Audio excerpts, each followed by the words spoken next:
దాశరథి గారి చెప్పిన దానికి ఓఫీర్ గారు చెప్పిన దానికి సంబంధం లేదని ఈ రెండు తీర్పుల్లో కూడా జడ్జిలు చెప్పారు. కనుక ఇది చాలా ఆశ్చర్యార్థకంగా ప్రశ్నార్థకంగానే ఉంది. అక్షరాల ఉండదు స్వామి, ఆ భావం స్ఫురిస్తోంది. ఈ పోలికలే నాకు ప్రాతిపదిక కానీ అక్షరాలు కాదు అని నేను చెప్పాను. వ్యాఖ్యానం చెప్పమన్నాడు కనుక చెప్పానని చెప్పాను. కానీ అక్షరాలు కనబడలేదు కనుక ఓఫీర్ గారు ఇలా చెప్పడం దాశరథి గారి గ్రంథంతో సంబంధమే లేదు అని న్యాయమూర్తులే ప్రకటించడం మరి చాలా ఆశ్చర్యకరంగా ఉంది. సరే, పర్వాలేదు. ఇప్పుడు ఈ మూడో అంశంలోకి వస్తాను, ఎందుకంటే ఇదంతా రికార్డులో ఉండాలి కనుక ఈ విషయం చెప్పాను. ఇది కూడా ప్రతిపాదన ఆల్రెడీ మన వాళ్ళకు తెలుసు, ఇక్కడ ప్రింట్ చేసి ఇచ్చారు. శుక్లయజుర్వేదము 23వ అధ్యాయం 59వ మంత్రం, 59-60 మంత్రాల్లో ఇలాగా రాయబడి శుక్లయజుర్వేదము 23వ అధ్యాయము 59-60 వచనాల్లో ఈ ప్రతిపాదన కూడా నేను చేసిన తర్వాత ఇదే వరుస ఉంటుంది, ఆటోమేటిక్గా తెలుసు. అయినా కూర్చున్నాం కనుక నడిపించేద్దాం. బ్రహ్మ ఎవనికి ఈ భువనపు నాభి తెలియను, ద్యావా పృథ్వీ అంతరిక్షములను ఎవడు తెలియను, సూర్యుని ఉత్పత్తి స్థానము తెలిసిన వాడెవడు, చంద్రుడు పుట్టిన స్థలము తెలిసిన వాడెవడు. ప్రత్యాహ వేదాహమస్య భువనస్య నాభిం, నేను భువనపు నాభిని ఎరుంగుదును, ద్యావా పృథ్వీ అంతరిక్షములను ఎరుంగుదు, సూర్యుని మహా ఉత్పత్తి స్థానమును ఎరుంగుదును, చంద్రుడు పుట్టిన స్థలమును ఎరుంగుదును అని 60వ మంత్రంలో ఉంది. దీనిని నేను ప్రాతిపదిక చేసుకొని ఏం చెప్పానో నాకు ప్రింటౌట్లు ఇచ్చారు, జడ్జిల దగ్గర కూడా ఉన్నాయని నమ్ముతున్నాను, అందరి దగ్గర ఉన్నాయి. ఇక్కడ నేను చెప్పిన విషయం, భువనం అంటే ప్రపంచం, ఈ యొక్క నాభి అంటే మధ్యప్రదేశం అని అర్థం. ఊరికి నడిబొడ్డు అనే మాట మనం వాడుతూ ఉంటాం. నాభి నడిబొడ్డు అంటే నట్టనడుమున్న ప్రదేశం అని అర్థం. మన ప్రపంచపు మధ్యప్రదేశాన్ని ఎరిగిన వారెవరు అంటున్నాడు ఋషి. ఈ ప్రపంచపు మధ్యప్రదేశంతో ఆయనకు పనేమిటి, సూర్యుని ఉత్పత్తి స్థానమును తెలిసిన వాడెవడు అని కూడా అంటున్నాడు. 59వ మంత్రంలోనే వ్యాపన చేయకుండా ఆ 59-60 మంత్రాల్లో ఉన్నటువంటి దాశరథి గారు చెప్పిన భావము అర్థంలో ఈ భువనము యొక్క నడి ప్రదేశం, కేంద్ర ప్రదేశం ఎవరికి తెలుసు, సూర్యుని ఉత్పత్తి స్థానము ఎరిగిన వాడెవరు అంటే దానికి జవాబు ఉంది 60వ మంత్రంలో. నాకు తెలుసు, నేను భువనపు నాభిని ఎరుగుదును, సూర్యుని ఉత్పత్తి స్థానం పుట్టుక స్థానాన్ని నేను ఎరుగుదును. బైబిల్లో యేసు ప్రభు వారికి ఉన్నటువంటి అనేక బిరుదుల్లో సూర్యుడు అనేది కూడా ఒకటి. అందుచేత బైబిల్లో యెహెజ్కేలు గ్రంథం 38వ అధ్యాయం 12వ వచనంలో ఇశ్రాయేలు దేశాన్ని గూర్చి భూమి నట్ట నడుమ నివసించు ప్రజలు అని రాయబడి ఉంది. యెహెజ్కేలు గ్రంథం 38:12వ వచనం, 38:12 సార్. అక్కడ భూమి నట్ట నడుమ నివసించు ప్రజలు అని ఇశ్రాయేల్ జనాంగాన్ని గూర్చి రాయబడి ఉంది. గనక అక్కడ పుట్టినటువంటి యేసు ప్రభువు వారు నీతి సూర్యుడు అని బైబిల్లో పలుమార్లు రాయబడింది. కనుక మరి సూర్యుని మహా ఉత్పత్తి స్థానము, భువనపు నడిబొడ్డు అనేది రెండు కూడా కోయిన్సైడ్ అవుతున్నాయి. కనుక యేసు రక్షకుడు, విరాట్ పురుషుడు భూమి యొక్క కేంద్ర ప్రదేశంలో పుట్టబోతున్నాడని వేద ఋషులు చెప్పిన ప్రవచనం అది అని నేను నమ్మాను, నమ్ముతున్నాను. అదే విషయాన్ని నా గ్రంథంలో విన్నవించాను. ఇది ప్రతిపాదన. ఇప్పుడు అభ్యంతరాలు చెప్పవచ్చు.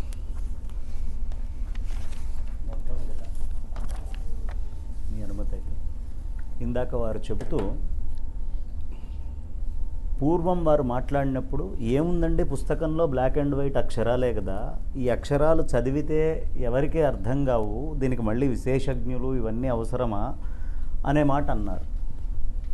దాన్ని గనక మనం తీసుకుంటే ఖచ్చితంగా విశేషజ్ఞులు అవసరమవుతారు. ఎందుకంటే అక్షరాల్లో ఉన్నట్టు చెప్పడానికి మళ్ళీ నా వ్యాఖ్యానం ఎందుకు అని ఇంకొక మాట ఇప్పుడు చెబుతూ జడ్జిమెంట్ని వారు తీవ్రంగా నిరసించినట్టుగానే మాట్లాడారు దాదాపు. ఇప్పుడు అసలు అంశానికి వస్తే, ఈ అంశంలో మంత్రం మనం భువనస్య నాభిః అనే మంత్రాన్ని గనక తీసుకుంటూ వెళ్తే 49వ మంత్రం నుంచి దీని నేపథ్యం కనిపిస్తుంది. 59 అనేటటువంటిది వారిచ్చారు. ఈ 49 నుంచి అసలు ఏం జరుగుతోంది, ఏ సందర్భంలో ఈ భువనస్య నాభిః, యజ్ఞవేది ఇవన్నీ చెప్పబడ్డాయి అనేది. దానికంటే ముందు వీరు పోల్చినటువంటిది ఏమిటి, 59వ మంత్రంలో విచిత్రంగా 2 ప్రశ్నలు తలెత్తుతున్నాయి అన్నారు. ఆ 2 ప్రశ్నలు వారు ఏం తీసుకున్నారంటే, భువనపు నాభి తెలిసిన వారెవరు, సూర్యుని ఉత్పత్తి స్థానము తెలిసిన వారెవరు. కానీ ఇంకా 4 ప్రశ్నలు ఉన్నాయి. సమన్వయం చేసేటప్పుడు ఆ మొత్తము మంత్రాన్ని పూర్తిగా తీసుకోవాలి. భువనపు నాభిని అడిగిన తర్వాత ద్యావా, పృథివీ, అంతరిక్షాలని మూడిటిని కూడా, ఈ ద్యావా, పృథివీ, అంతరిక్షములను ఎవడు తెలియను అని అడిగారు. ఇక్కడ భువనము అంటే భూమే కనుక అర్థమైతే మళ్ళీ పృథివీ అని వెంటనే అడగాల్సినటువంటి అవసరము ఉండదు.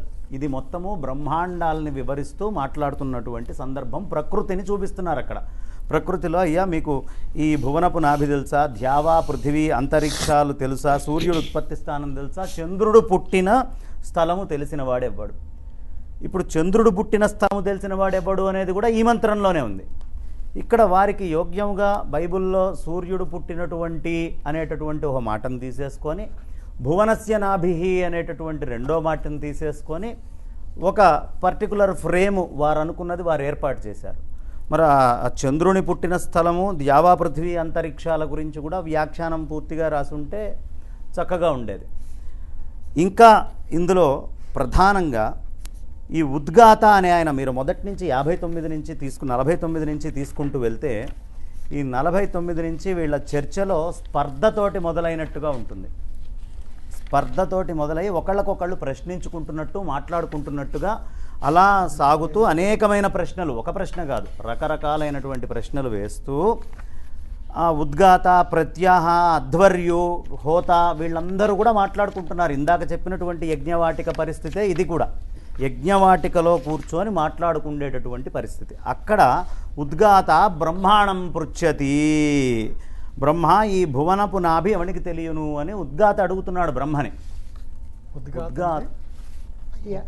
ఇక్కడ నేను చెప్తాను. 4 ఉంటారు ప్రధాన ఋత్విక్కులు. యజుర్వేదేన అధ్వర్యు, సామవేదేన ఉద్గాత, ఋగ్వేదేన హోతా కరోతి, సర్వైర్బ్రహ్మ. 4 రకాలైనటువంటి ఋత్విక్కులు ఉంటారు. దాంట్లో అధ్వర్యుడు యజుర్వేదం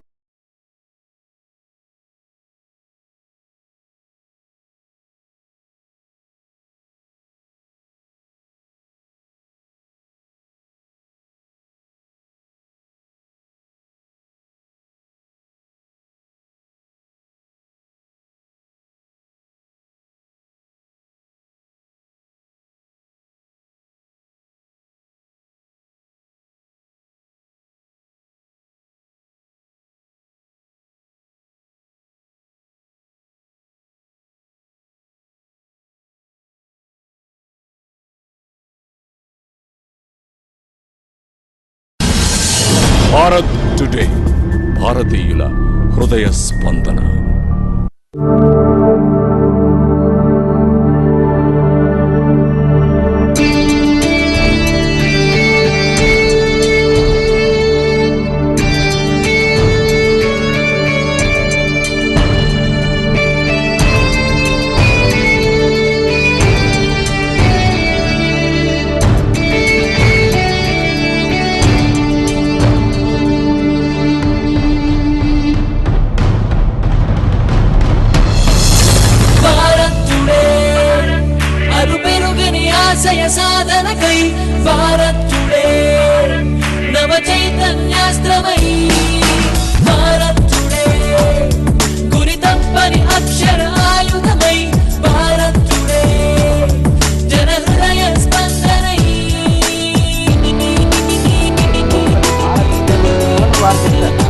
వాళ్ళు ఇజ్రాయెల్లో లేరు, వాళ్ళు భారతదేశంలోనే ఉన్నారు, భారతీయ ఋషులు కాబట్టి.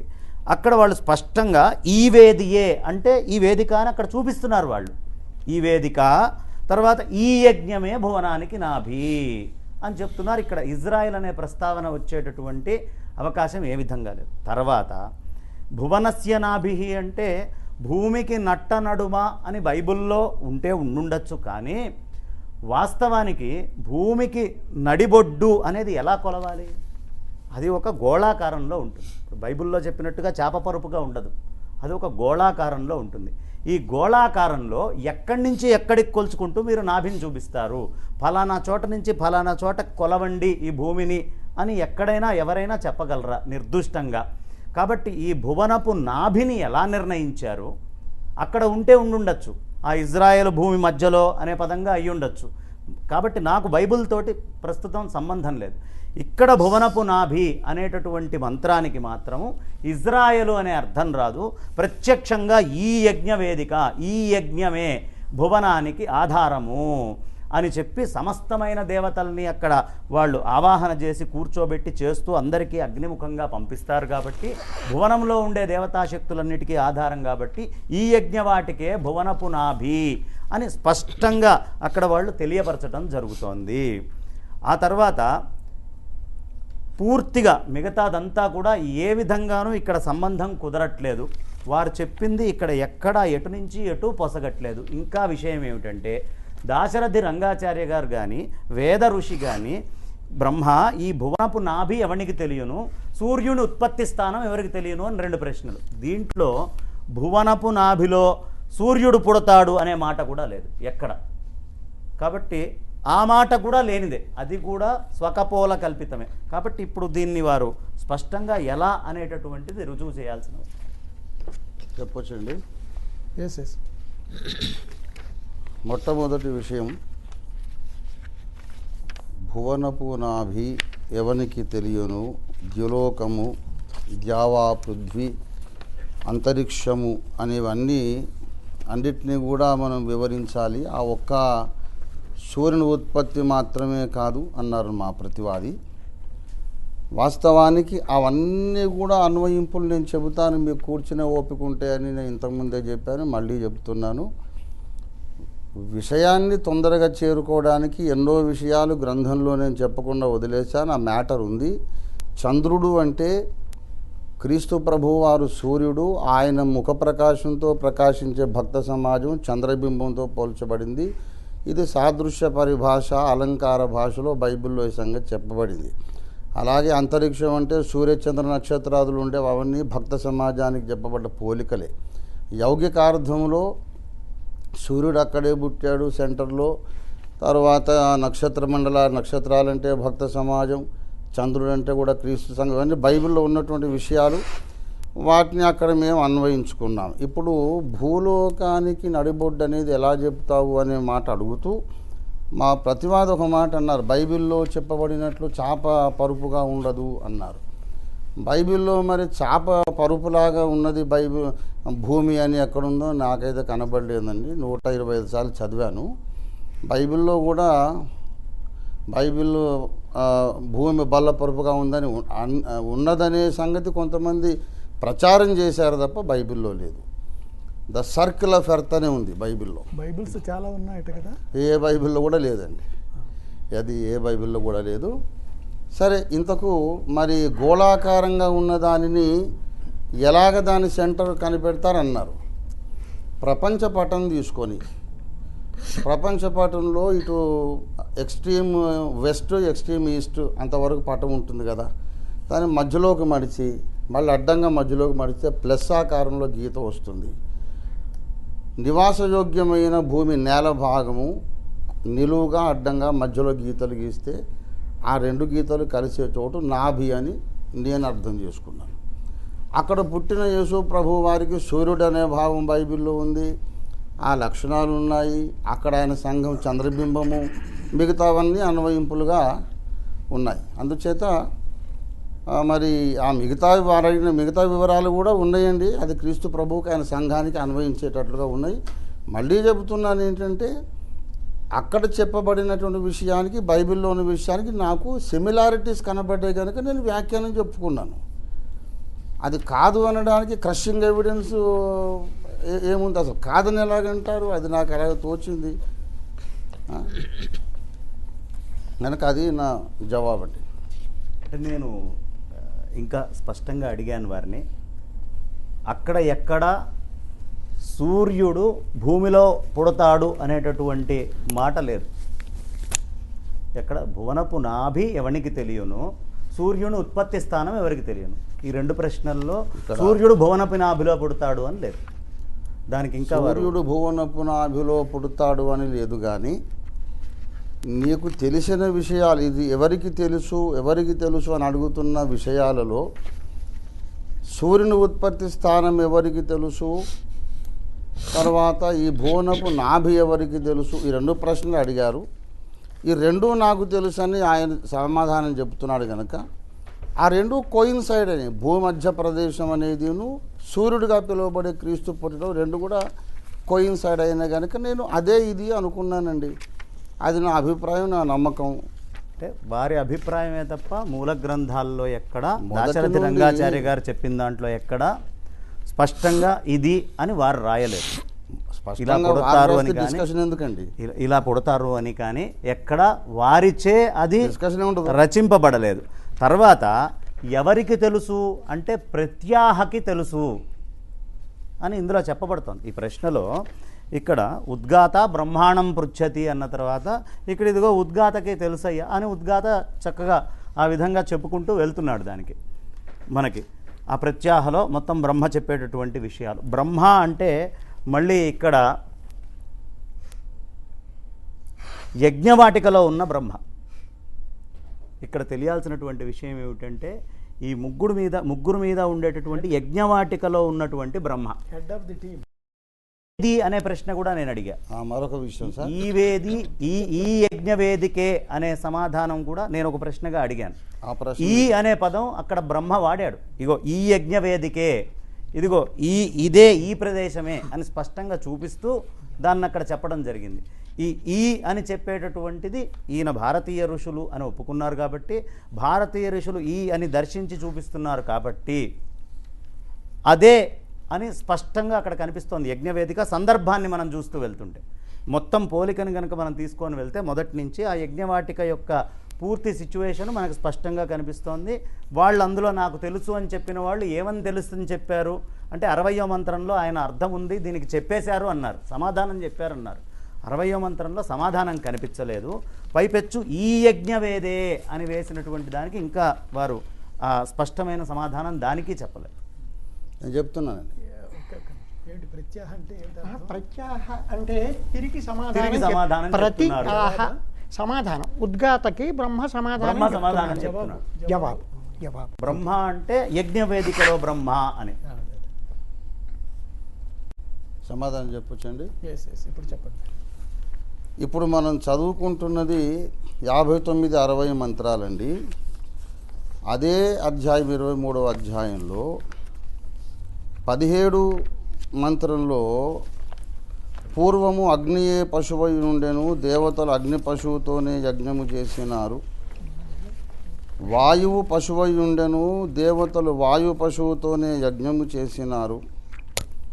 సూర్యుడు పశువై ఉండెను, దేవతలు సూర్య పశువుతోనే యజ్ఞము చేసినారు. వాయుదేవుడంటే అదృశ్యుడైన దేవుడు, అగ్నిదేవుడంటే పరిశుద్ధుడైన దేవుడు, పాపం అంటని దేవుడు. సూర్యుడు అంటే అన్ని దేశాలకు వెలుగునిచ్చే దేవుడు ఉంటాం. ఏమండి, ఈ యజ్ఞమును గూర్చి చెబుతూ అక్కడ అశ్వమ యజ్ఞమున వధింపబడిన నీదే ద్యులోకమగును, అక్కడ నుంచి యజ్ఞపు ప్రస్తావన మొదలై ఆఖరికి ఈ యజ్ఞం అన్నారు. నేను స్థిరంగా నమ్మేది ఏంటంటే వేద ఋషులకు వారు దేహమును వీడి బయటకు వచ్చి ఆత్మగా సంచరించే శక్తి ఉండింది. వారికి దివ్య దృష్టి, దూరదృష్టి, భవిష్యత్ దృష్టి ఉండింది. గనక వారు ఒక పరమదివ్య పురుషుని గురించి మాట్లాడుతూ ఆయన వాయువు లాంటి వాడు, ఆయన అగ్నివలి పరిశుద్ధుడు, ఆయన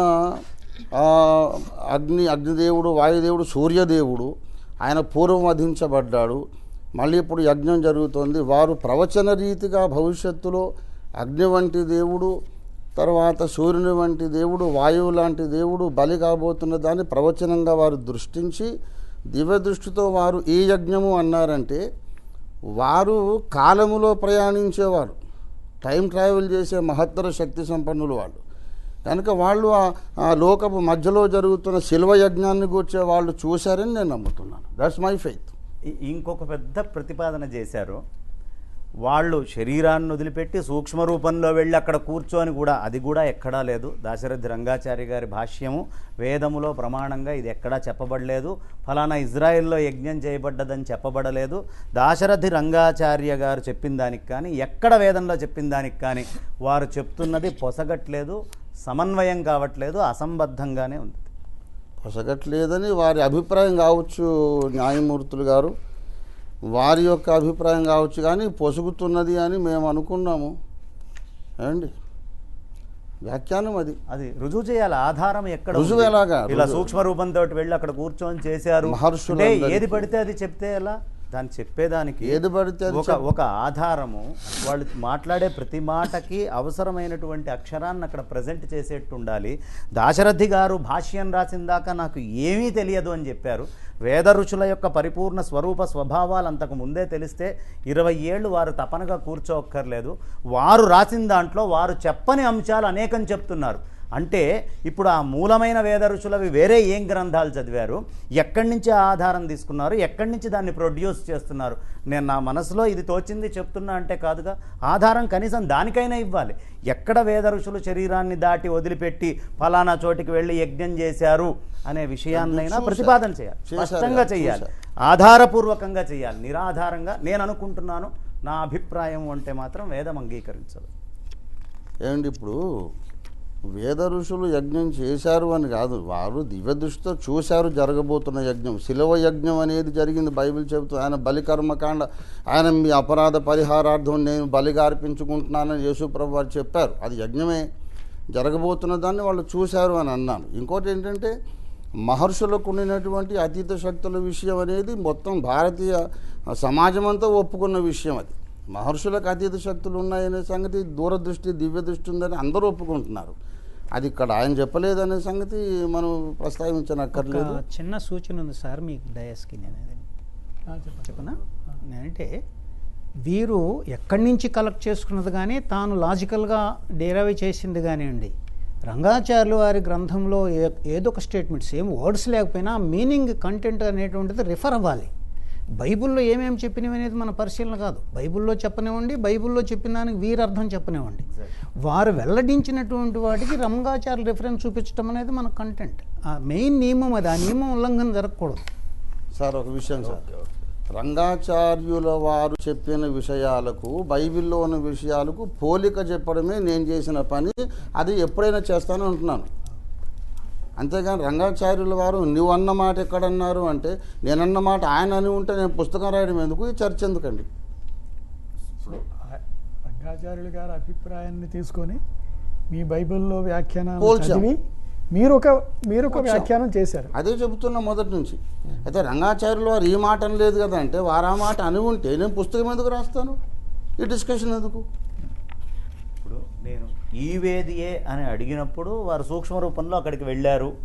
అసలు వారి పుస్తకంలో కూడా పూర్తిగా అది స్పష్టంగా ఎక్కడ ముందు రాయబడలా. లేని అంశాలు అనేకం అభూత కల్పనగా చేర్చబడుతున్నాయి. ఇది ప్రాక్టికల్గా అక్కడ వాళ్ళు యజ్ఞం చేస్తూ మాట్లాడుకుంటున్న అంశము ఇది స్పష్టంగా తెలుస్తోంది. ఒక వేదిక దగ్గర కూర్చొని వాళ్ళందరూ మాట్లాడుకుంటూ ఉన్నారని దాశరథి రంగాచార్య గారు రాస్తున్నారు. స్పష్టంగా వేదికలో జరిగేది ప్రతి ప్రశ్న అక్కడ, అయ్యా నీకు అనేక ప్రశ్నలు, ఒక్క ప్రశ్నే వేయలేదు అక్కడ. పూర్వచిత్త ఏది, పెద్దదియు భారమగు పక్షి ఏది, పిలిప్పిల ఏది, పిచంగిల ఏది, ఇట్లా అనేకాలు చర్చలు జరుగుతూ ఉంటే ఇవన్నీ తీసేసి ఒక 2 ప్రశ్నలు తీసుకొని వెళ్ళి, అసలు ఇజ్రాయెల్ అనే పదం ఇక్కడ ఎక్కడా చెప్పబడలేదు, మహర్షులు వీళ్ళెవరు సూక్ష్మ రూపంలో అక్కడికి పోయి చేశారు అని ఏ గ్రంథాల్లో ఆధారం కూడా దొరకట్లేదు. కనీసం గ్రంథాలలో కూడా ఆధారం లేదు. మహర్షులు ఇక్కడి నుంచి అక్కడికి వెళ్ళి దర్శించారని కానీ, ఈ వేది అని చెప్పడానికి వెళ్ళారని కానీ, అసలు ఎక్కడ ఏ విధంగానూ ఇది పొసుకుతున్నట్టుగా కనిపించట్లేదు ఈ వాదన మొత్తం. నాకు దాశరథి రంగాచార్య గారితోటి వారి భాష్యాన్ని ఆధారం చేసుకున్నారు కాబట్టి వారి భాష్యంలో ఈ వాక్యాలకు సంబంధించినటువంటి ఆధారం ఎక్కడైనా వారు చూపిస్తే ముఖ్యమైన విషయం చూపించడం సార్, ప్రశ్న లేదండి. ముఖ్యమైన వాళ్ళు విషయం. క్లియర్గా చెప్తున్నారు. ఆచార్య రంగాచార్య పుస్తకంలో ఉంటే నేను ఇంక మళ్ళీ వ్యాఖ్యానం రాసేదే ఉంది, అందులో లేదు. బైబిల్ చదివాను, రంగాచార్య గారి బుక్ చదివాను, ఈ రెండు సమన్వయం చేసుకుని నా వ్యాఖ్యానం నేను చేశాను అంటున్నారు ఆయన. మరొక విషయం సార్, మరో విషయము, దాశరథి రంగాచార్య గారు చేసినటువంటిది అనువాదమే కానీ భాష్యము కాదు. కాదు. అనువాదము వల్ల వేదములో ఈ విషయాలు నేను మాకు తెలియపరచబడింది. భాష్యం వారు చేసి ఉంటే దానికి భిన్నంగా ఎదురు నేను మాట్లాడితే వారికి నేను గురుద్రోహం చేసినట్టు అవుతుంది, వారి గ్రంథచౌర్యం చేసినట్టు అవుతుంది. కానీ వారు అనువాదం చేసి మీరు వ్యాఖ్యానం చెప్పుకోమన్నారు, నేను చెప్పాను. కాబట్టి ఇంకోటి ఏంటంటే గ్రంథ విస్తరణ భీతి అనేది ఉంది కనుక ఎన్నో విషయాలు చెప్పకుండా వదిలేశాను. వారు ప్రస్తావించే ప్రతి విషయానికి కూడా నేను అన్వయింపు చూపగలను. మీరు కూర్చుని ఓపుకుంటే నేను ఎంతసేపు అయినా కూర్చుంటాను చెప్తున్నా మొదటి నుండి. అక్కడ చెప్పలేదు కనుక ఇప్పుడు కొత్తగా చెప్తే అభూత కల్పన అనే మాట వాడకూడదు, నేను తీవ్రంగా ఖండిస్తాను. ఖచ్చితంగా ఆధారం లేకుండా ఇప్పటికిప్పుడు సూక్ష్మ రూపంతో అక్కడికి వెళ్ళారు అనేది కల్పన కాకపోతే ఆధారం ఏదండి?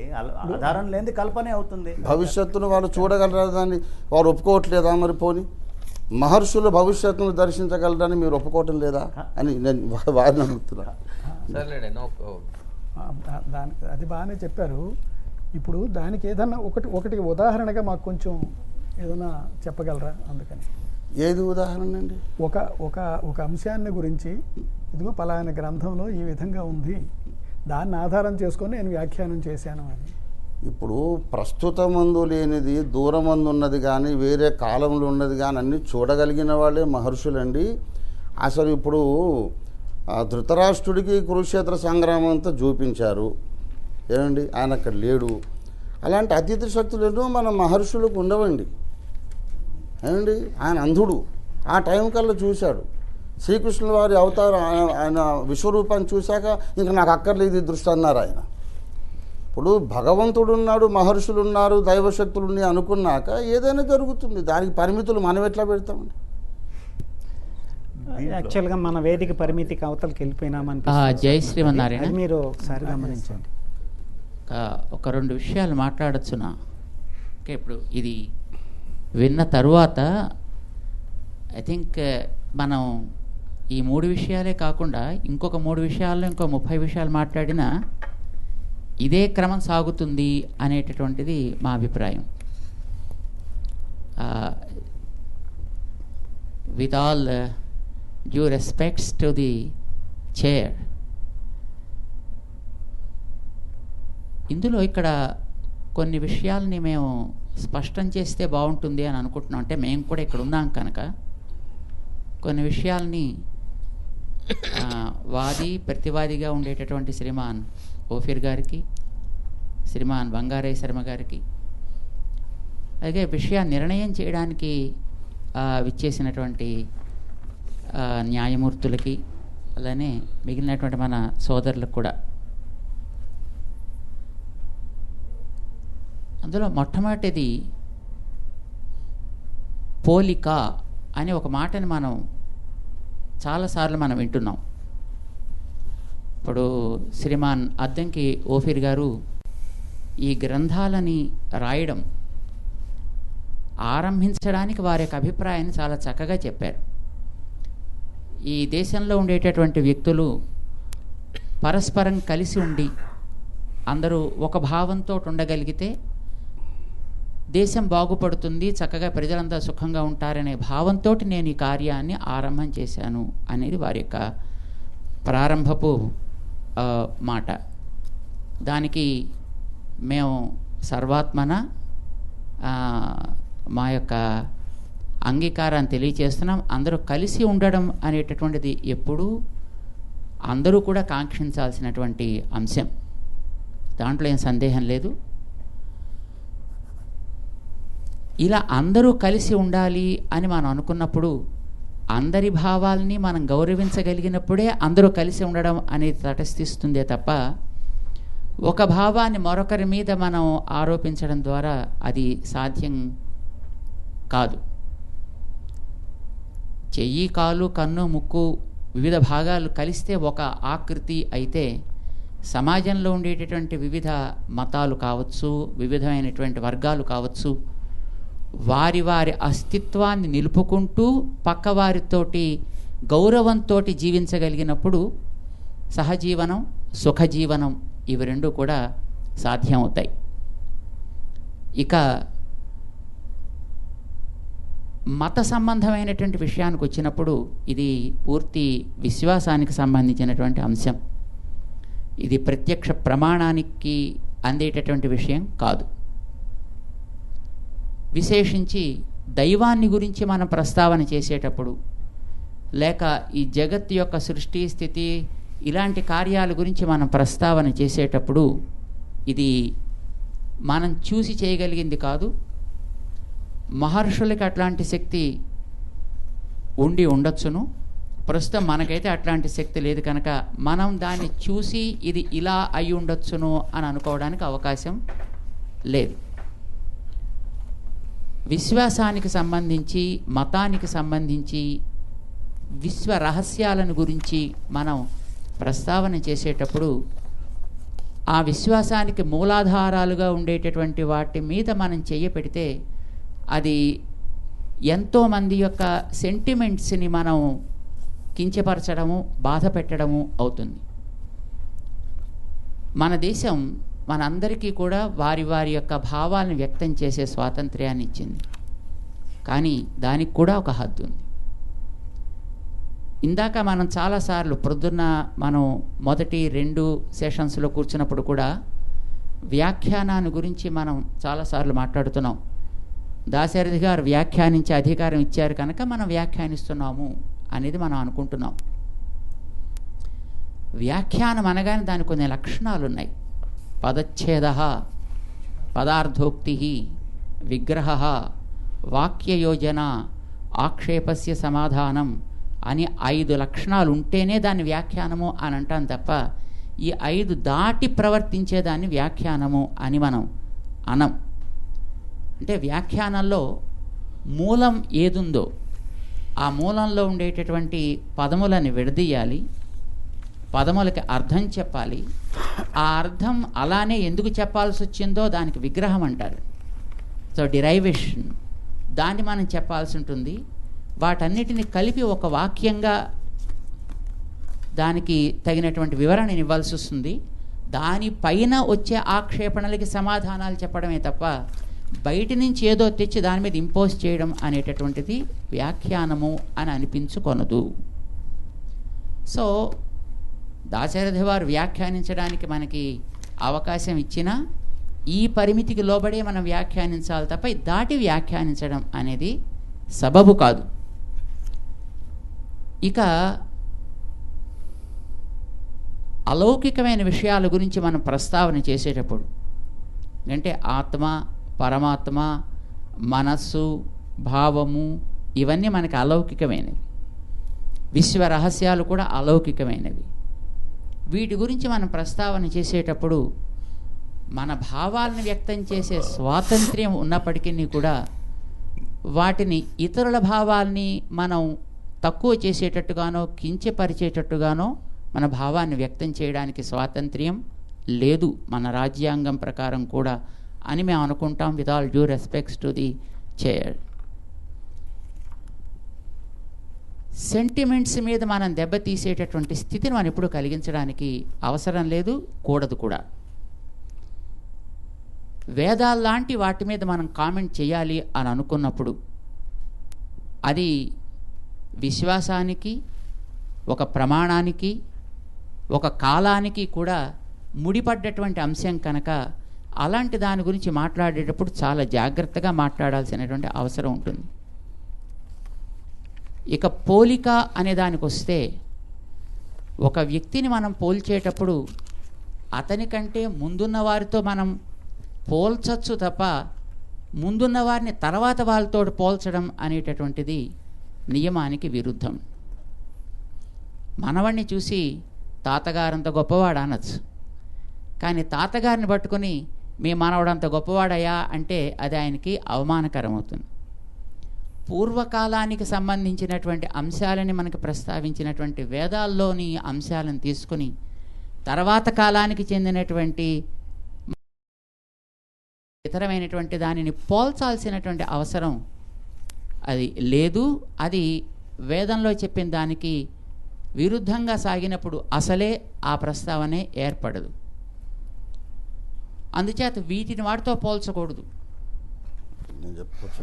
ఆ తర్వాత పోలిక అనేటటువంటిది అలౌకికమైన విషయాల గురించి ఎప్పుడు కూడా తగనే తగదు. పోలికలు కనిపిస్తున్నాయి కనుక మనం దాన్ని అలా అనుకుంటున్నాము అని అనకూడదు. మత సంబంధమైన విషయానికి వస్తే దానికి ప్రమాణమే మనకి ఆధారం తప్ప మరొకటి ఆధారం కాదు. మీకు భావం కలగడానికి ఎప్పుడూ స్వాతంత్ర్యం ఉంది, భావాన్ని చెప్పడానికి మీకు ఎప్పుడు స్వాతంత్ర్యం ఉంది. కానీ ఆ పోలికలను బట్టి మనం ఇలా చెబుతాం అని అనుకోవడం అది ప్రమాణాన్ని మనకి కించపరచడం అవుతుంది. మీ భావం చాలా మంచిది, అందరూ కలిసి ఉండాలి అనే భావాన్ని మీరు వ్యక్తం చేస్తున్నారు, అది చాలా సంతోషమైన విషయం, అది అందరూ కోరుకోవాల్సినటువంటి అంశం కూడా. అయితే వేదాల్లో మనకి కొన్ని చెప్పినప్పుడు ఆ చెప్పిన విషయాల మీద మన అభిప్రాయాలు మనం ఇంపోజ్ చేయకుండా మీరు విశ్వసించినటువంటి బైబిల్లో ఉండే అంశాలను చక్కగా చెప్పి అవి సహజంగా అందరూ కలిసి ఉండడానికి వీలయ్యేటట్టు ఎట్లా అనుకూలంగా ఉంటాయో దాని కనుక మనం చెప్పుకోగలిగితే ఎవరికీ దాని మీద ఆక్షేపణ ఉండదు. వేదాల్లో దైవానికి సంబంధించి మరొక దానికి సంబంధించి ఎన్నో రకాల ప్రతిపాదనలు ఉన్నప్పుడు వాటిని మనం ఒకే వ్యక్తి దగ్గరికి తీసుకొచ్చి అందులోనూ నాకు ఇలా అనిపిస్తోంది కనుక అంటూ దాన్ని అనడం ప్రమాణాన్ని విశ్వసించేటటువంటి వ్యక్తులు, ముఖ్యంగా మతపరమైన విశ్వాసం కలిగిన వ్యక్తులకి అవసరం కాదది, తగదు కూడా. మరొక అంశం ఏంటంటే ఈ దేశంలో మనకిచ్చినటువంటి స్వాతంత్ర్యాన్ని బట్టి మనం క్రిస్టియన్స్ని క్రిస్టియన్స్గా గౌరవించాలి, హిందువులని హిందువులుగా గౌరవించాలి, ఒక ముస్లింని ముస్లిమ్స్గా మనం గౌరవించాలి, నాస్తికుడిని నాస్తికుడిగా గౌరవించాలి. ఎవరి యొక్క జీవన విధానం ఏదైతే, ఎవరు దేన్ని విశ్వసిస్తే ఆ విశ్వాసంతో వారు సవ్యమైనటువంటి జీవితాన్ని సాగిస్తూ తన తోటి వారు తన విశ్వాసానికి అనుకూలం అయినా కాకపోయినా వారిని కించపరచకుండా, వారిని అగౌరవపరచకుండా, వారి విశ్వాసంతో వారిని ఉండనిచ్చేటట్లుగా మనం చేయగలగడం అనేదే సమాజపు సహజీవనానికి తోడ్పడుతుంది. మొదట ఒక ఉదాహరణ మేము చెప్పాం. చేయి పనే చేస్తుంది, కన్ను పని చేస్తుంది. ఇన్ని అవయవాలు ఎందుకు అని అవయవాలను తీసేసి ఒకే అవయవం ఎప్పుడు కూడా తను ఈ శరీరాన్ని ఉంచే ప్రయత్నం ఎలా చేయదో, సమాజంలో వ్యక్తిని నియంత్రించడానికి రాజశాసనం కంటే మత విశ్వాసం చాలా బలమైనది. ఇది బలమైంది కనుక దాన్ని వినియోగించి ఎట్లా సమాజంలో పరస్పర ద్వేషాలు తగ్గి పరస్పరము ఒకరితో కలిసి ఉండాలి అనేదాన్ని మనం చెప్పగలిగేటట్లుగా మీ బైబిల్లో ఉండే విషయాన్ని చక్కగా మీరు ప్రతిపాదన చేసి దాన్ని అందరికీ అందించవచ్చు. దాంట్లో అభ్యంతరమే అక్కర్లేదు. వేదాన్ని విశ్వసించిన వారు ఆ వేదంలో ఉండే అంశాలని చక్కగా వారు ప్రతిపాదించి లోకానికి అందించవచ్చు. వేదంలో మనకి లేని దాన్ని వేదం మీద ఆరోపణ చేసి చెప్పడం అనేది అవసరం కాదు. మరొక అంశం ఏంటంటే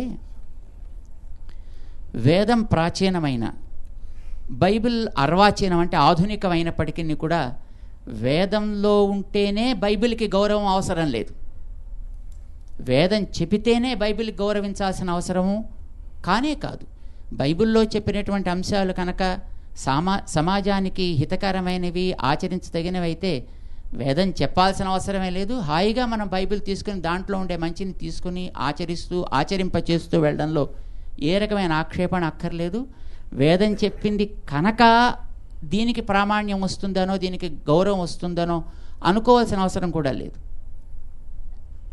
మనకి ఏ గ్రంథం ఏ విషయాన్ని చెప్పిందో, ఏ మతం దేని విశ్వసించిందో ఆ విశ్వాసం మీద మరొక విశ్వాసం ఆరోపణ కాకుండా, దానికి అపార్థాలు కల్పించకుండా, ఒకవేళ మనం ఏదైనా చెప్పదలుచుకుంటే దానికి ప్రామాణికంగా అక్షరబద్ధంగా చూపించగలిగితేనే అది ప్రమాణానికి నిలబడుతుంది తప్ప లేకపోతే అది ప్రమాణానికి నిలబడదు. మనం ఊహించుకోవడానికి ఎప్పుడూ అడ్డు లేదు, దానికి మనకి అన్ని రకాల స్వాతంత్ర్యం ఉంది కనుక. కానీ ఆ ఊహ కూడా పక్కవాడి సెంటిమెంట్కి భంగకరం కాని రీతిలో దాన్ని మనం ప్రకటించినప్పుడు మాత్రమే అది సమాజ హితకరం అవుతుంది అనేది మనం గుర్తుపెట్టుకోవాల్సిన అంశమని ఈ సందర్భంగా మేము చెప్పడం అవసరం అని అనిపించింది. ఎందుకంటే 1-2 అంశాలను మీరు చర్చించిన విధానాన్ని గమనించాం. ఇప్పుడు 3వ అంశాన్ని మీరు చర్చిస్తున్నటువంటి విధానాన్ని కూడా మేము గమనిస్తున్నాం. మొదటి 2 వాటికి మన న్యాయమూర్తులు ఇచ్చినటువంటి వారి యొక్క అభిప్రాయాన్ని కూడా, నిర్ణయాన్ని కూడా మేము గమనించాం. అది మీకు అనుకున్న దానికి అనుకున్నట్టుగా రావటం లేదు కనుక అది వారు దాన్ని సవ్యంగా ఇవ్వటం లేదు అనేటువంటి భావన మీలో కలిగింది. కానీ మన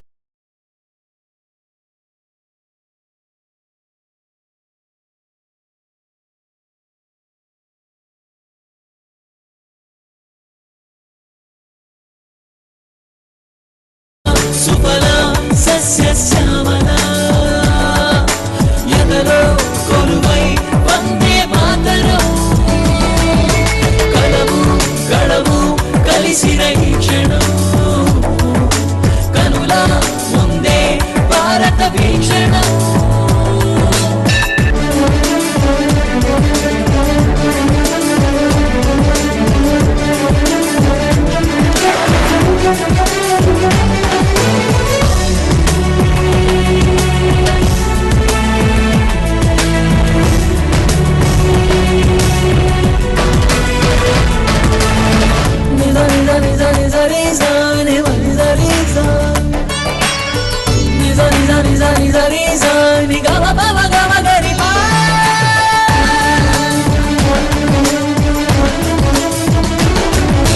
భిన్న జాతులా భిన్న సంస్కృతులా ఉన్నత శిఖరం నా దేశం కన్న తల్లిలా చాటి జగతికి. 2 వాటికి మన న్యాయమూర్తులు ఇచ్చినటువంటి వారి యొక్క అభిప్రాయాన్ని కూడా, నిర్ణయాన్ని కూడా మేము గమనించాం. అది మీకు అనుకున్న దానికి అనుకున్నట్టుగా రావటం లేదు కనుక అది వారు దాన్ని సవ్యంగా ఇవ్వటం లేదు అనేటువంటి భావన మీలో కలిగింది. కానీ మనం గుర్తుపెట్టుకోవాల్సింది ఒకటే, పోలికలు కాదు మనకి ప్రమాణాల విషయంలోకి వచ్చినప్పుడు చూపించాల్సింది అక్షరబద్ధమైన ప్రమాణములే చూపించడం అనేటటువంటిది ఎప్పుడు అవసరం. అది మీరు నమ్మేటటువంటి బైబిల్లో ఆ విషయం ఉన్నప్పుడు తప్పకుండా దాన్ని బైబిల్ అనుయాయులందరూ కూడా దాన్ని పాటించాల్సిందే. వేదాల్లో ఉండేదాన్ని విశ్వసించిన వారు దాన్ని వారందరూ కూడా తప్పకుండా విశ్వసించి ఆచరించాల్సిందే. పరస్పరము ఇరువురు కూడా గౌరవంతో సహకారంతో కలిసి జీవించాల్సిందే తప్ప వారు దీని కింద వీరు దాని కింద మారిపోవాల్సిన అవసరం ఏమీ లేదు అనేటటువంటిది సామాజిక హిత దృష్ట్యా మనం జ్ఞాపకం పెట్టుకోవాల్సిన ప్రధాన అంశము. ఇది మేము దృఢంగా అభిప్రాయపడుతున్నాం. మంచిదండి, నేను చెప్పుకోవచ్చండి.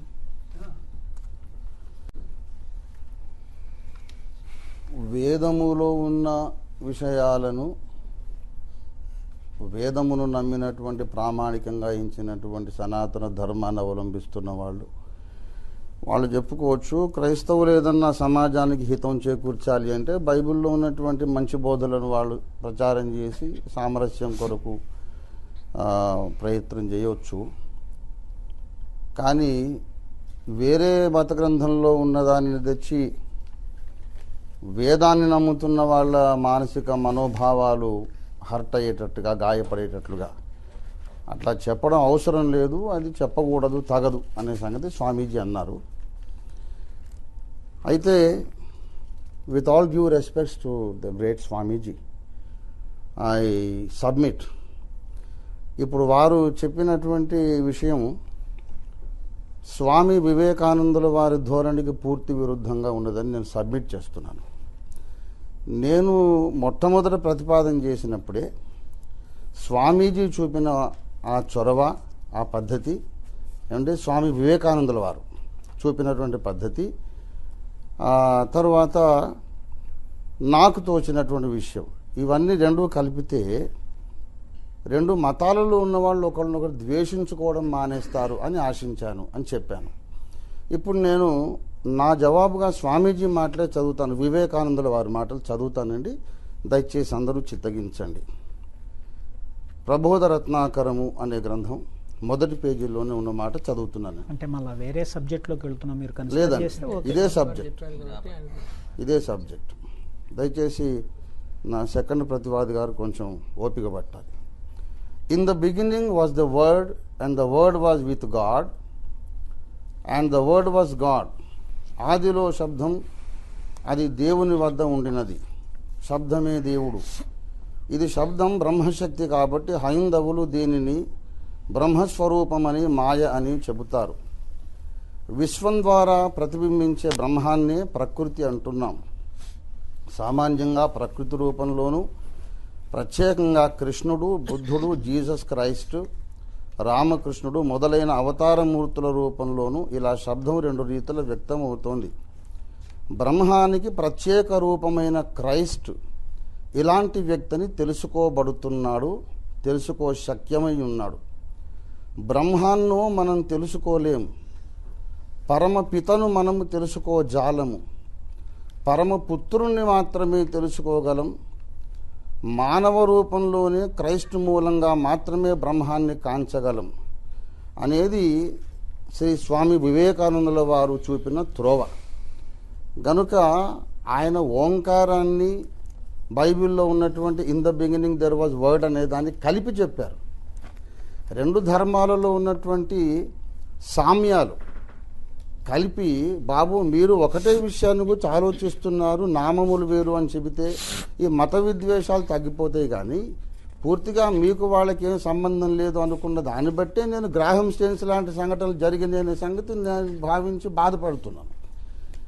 ఏమంటే ఇప్పుడు ఓంకారము, ఇక్కడ శబ్దము, ప్రణవము, మాయ అని మేము చెప్పుకుంటున్నాం హిందువులము. బైబిల్లో ఆది యందు వాక్యం ఉండెను అనే మాట యోహాను సువార్త 1:1 ఉన్నది. దాన్ని స్వామీజీ చదివారండి. ఇది మీరు ఎవరన్నా న్యాయమూర్తులకి, నిర్ణేతలకి ఇవ్వండి, కొంచెం చూడండి సార్. కనుక ఏ గ్రంథంలో ఉన్న వాళ్ళు అదే చెప్పుకోండి అంటే స్వామీజీ తప్పు చేసినారని చెప్పినట్టు అవుతుంది, వివేకానందుల వారు తప్పు చేసినట్టు అవుతుంది. కనుక నేను with all due respects to the great Swamiji, I totally disagree with you Swamiji. మనం వివేకానందుల వారు ఏం చెప్పారు అనేది ప్రస్తుతం మనకు చర్చనీయమైనటువంటి అంశం కానే కాదు. ఇక్కడ మనకి వేదం ఏం చెప్పింది, దాశరథి గారు దాన్ని ఏ విధంగా అందించారు, దాని మీద మీరు అభిప్రాయం వెలిబుచ్చినటువంటిది ఏ విధమైనది,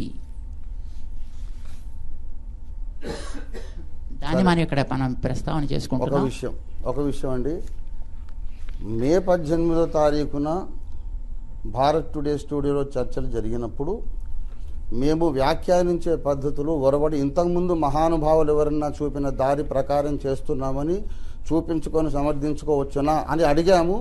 దానికి అప్పుడు సభవారందరూ ఓకే అన్నారండి. ఇంతకుముందు మహానుభావులు చూపిన త్రోవైతే మీరు ఇలా వాళ్ళు చేశారు కనుక మేము ఇలా చేస్తున్నామని చెప్పుకోవచ్చు అనే మాట కూడా వాళ్ళు ఒప్పుకున్నారండి. ఆ ఒరవడిలోనే నేను ఇప్పుడు ఈ విషయం కూడా వ్యాఖ్యానించాను.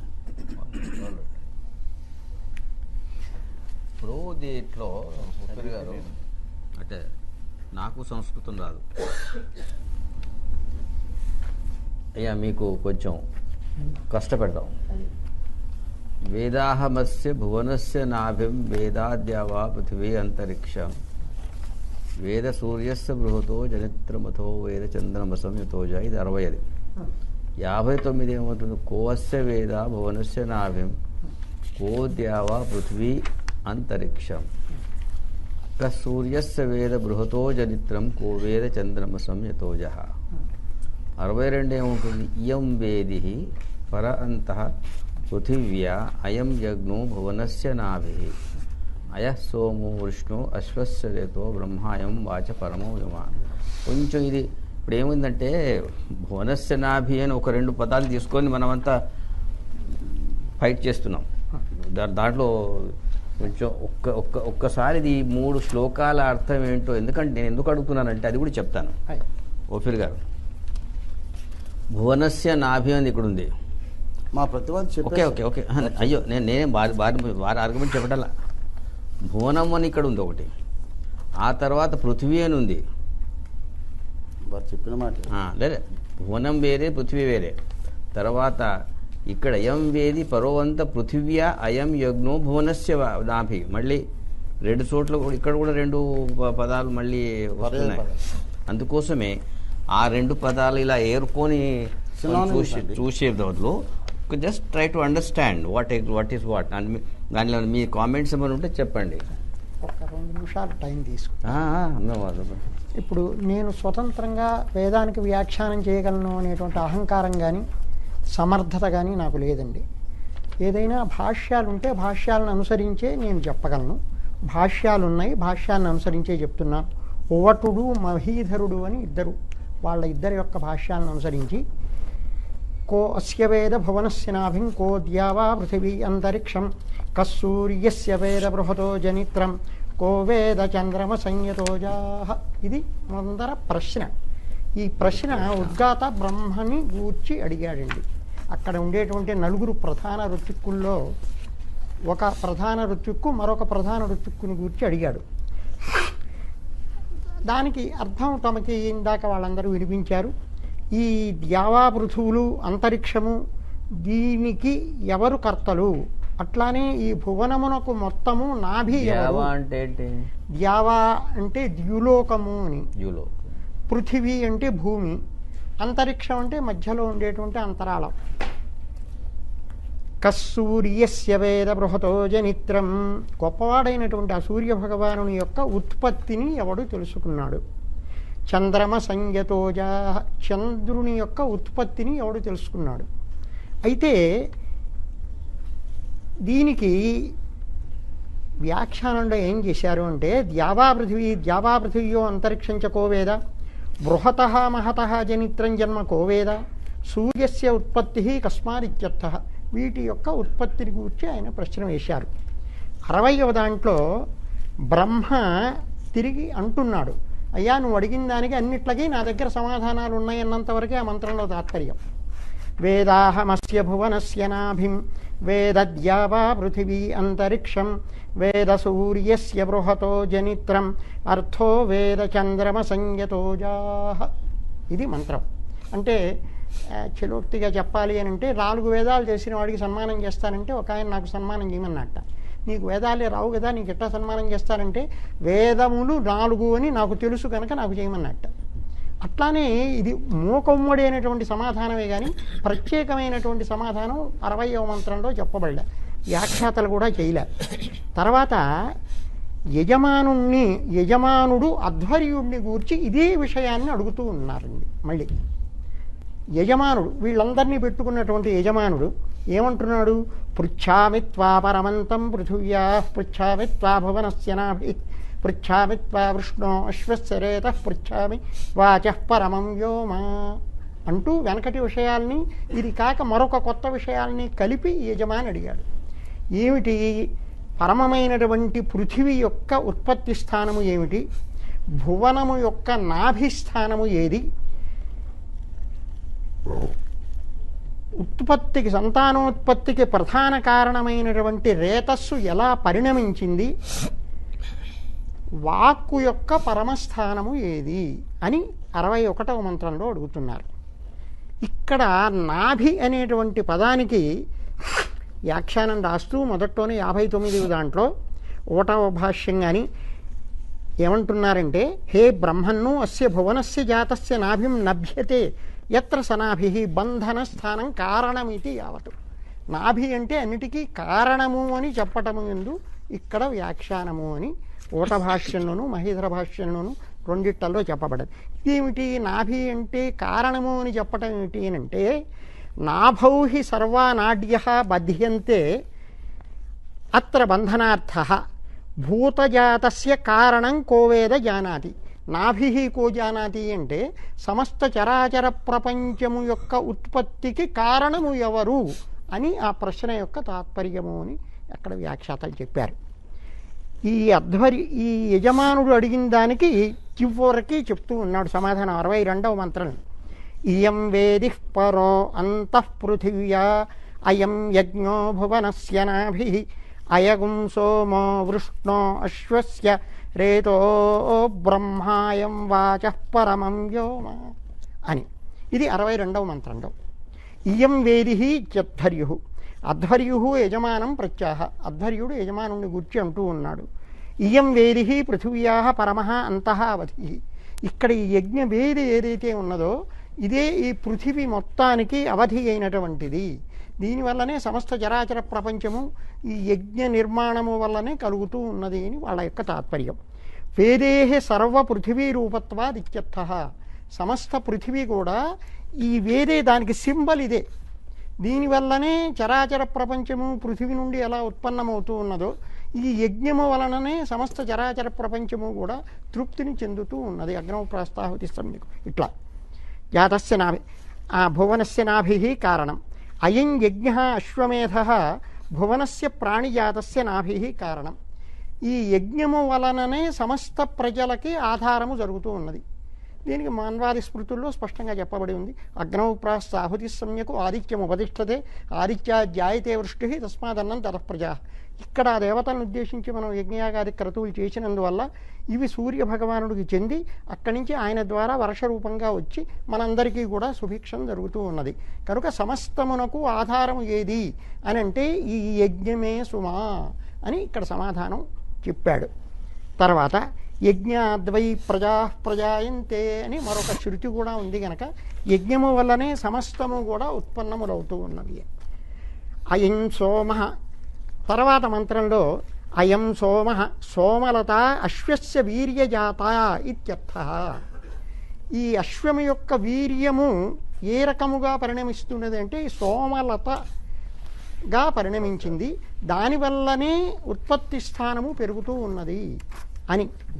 అయం బ్రహ్మ ఋత్వికు వాచః త్రయీరూపాయాః పరం వ్యోమ స్థానం. ఇందాక తమతో మనం చేశాను సర్వైర్బ్రహ్మ.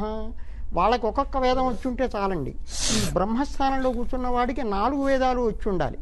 కనుక ఈ వాక్ అనేది ఏదైతే ఉన్నదో ఇది ఈ బ్రహ్మ ఎందే ఉన్నది. వాచః త్రయీరూపాయాః. త్రయీ అంటే వేదములు అనే అర్థము. పరమం వ్యోమ స్థానం. ఈ వాక్కు ఈ వేదముల ఎందే నిష్పన్నమై ఉన్నది. బ్రహ్మణః త్రివేద సంయోగాలు ఇత్యర్థః. ఇంకా మనకి స్పష్టంగా ఈ బ్రహ్మ అనేటువంటి ఋత్విక్ ఎవరైతే ఉన్నాడో ఆయన ఎందే ఈ 3, 4 కూడా ఆ వేదములన్నీ కూడా ఉంటూ ఉన్నవి. బ్రహ్మోద్యం సమాప్తం అని ఆ కార్యక్రమాన్ని అంతటితో దాశరథి గారి పుస్తకం ఎక్కడ ఉంది? నేను కామెంట్స్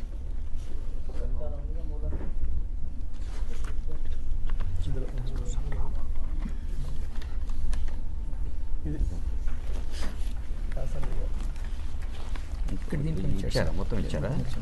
మొత్తం అన్ని శ్లోకాలు ఇచ్చారా?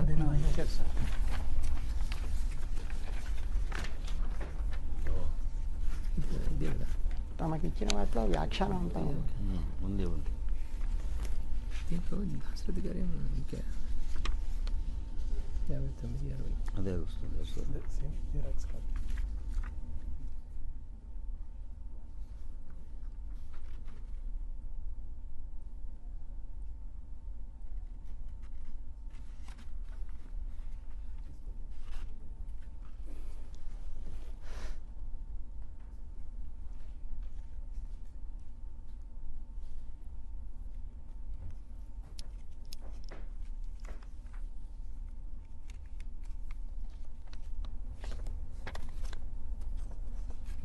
చెప్పారు కదా నాభి అంటే దాని అర్థం స్థానం. చరాచర ప్రపంచమునకు ఉత్పత్తి స్థానము ఏది అని ప్రశ్న. కారణం ఏది అంటే అన్నిట్లకి కారణం నాకు తెలుసు అని ముందర అతడు ఋత్విక్ అన్నాడు. చివరలో చెప్పినది ఏమిటి అంటే ఆ నాభి అనేది యజ్ఞమే అవుతూ ఉన్నది. ఈ యజ్ఞము వల్లనే సమస్తము ఉత్పన్నములు అవుతూ ఉన్నవి అని చివరిలో 62వ మంత్రంలో సమాధానం వచ్చింది.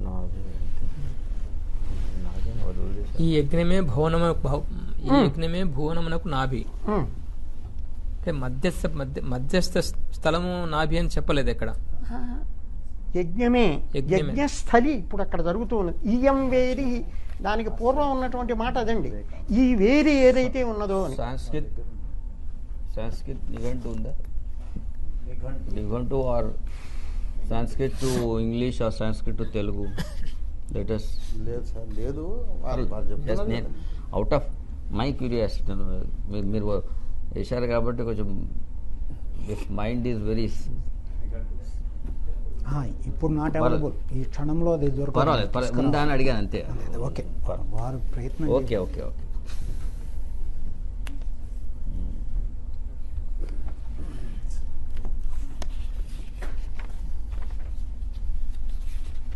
అది నాకు వచ్చిన డౌట్. అదే పృథ్వీ తర్వాత భువనము, ఇది సపోజ్ అది ఆ రెండు ఎక్స్ప్రెషన్స్ ఉన్నాయి కాబట్టి మళ్ళీ అంతరిక్షం ఉంది, వేరే వేరే ఉంది. ఆ మొత్తాన్ని కనుక చదివితే ఆ మొత్తానికి కూడా క్రీస్తులో అన్వయింపు ఉన్నది. మీరు వినగలిగే ఓపుకుంటే నాకు చెప్పే చెప్పండి. మేము అడుగుతున్నా చెప్పండి. చెప్పేసి ఇంతకుముందు మీరు మిస్ అయ్యారండి, మళ్ళీ చెప్తాను. ఎట్లా రికార్డులో ఉంటుంది.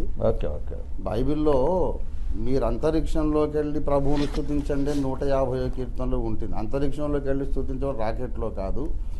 మేఘము అన్న ఒక భక్తుడు, నక్షత్రం అన్న ఒక భక్తుడు, సూర్యుడంటే క్రీస్తు ప్రభువు, చంద్రుడంటే ఆయన మహిమను ప్రతిబింబించే భక్త సమాజం. కనుక యౌగికార్థంలో ఇవన్నీ కూడా అంతరిక్షంలో ఉండేవన్నీ భక్త సమాజంలో ఉన్నాయి. ఇవన్నిటికీ కారణం క్రీస్తు యజ్ఞమే కనుక అది జరిగింది భూలోకపు నడిబొడ్డు కనుక అది. ఇంకోటి ఏంటంటే గురువుగారు ఇన్ని విషయాలు చెప్పారు. ఆ 17వ మంత్రంలో ఉన్నది, పూర్వము సూర్యుడు పశువై ఉండెను, వాయువు పశువై ఉండెను, అగ్నిదేవుడు పశువై ఉండెను. ఆ అగ్ని పశువు, సూర్య పశువు యజ్ఞమాయను, దేవతలు యజ్ఞం చేశారని చెప్పారు. కనుక దానికి కూడా ఎప్పుడైనా నెక్స్ట్ టైం అయినా మీరు వ్యాఖ్యానం చెప్తే ధన్యులం అవుతాం. మీ దాంట్లో అవి లేవు, అందుకనే నేను చూడలే. ఉంది గురుగారు, చెప్తాను, చెప్పాను ఇందులో. నెక్స్ట్ టైం అయినా చెప్పండి, దాంట్లో లోపం ఏం లేదు. ఎందుకంటే ఆ గ్రంథాలు మూలం చూడగలిగే ప్రజ్ఞ, దానికి వ్యాఖ్యానాలు చూసే ప్రజ్ఞ కూడా ఉంది కనుక అంతవరకు నేను సమాధానం చెప్పను. రంజిత్ గారు ఏం చెప్పారంటే, ఈ భూమండలపు నాటి మధ్యప్రదేశ్ మహాసుడు జన్మిస్తాడు అని ఈ శుక్ల యజుర్వేద 23వ అధ్యాయం 50-60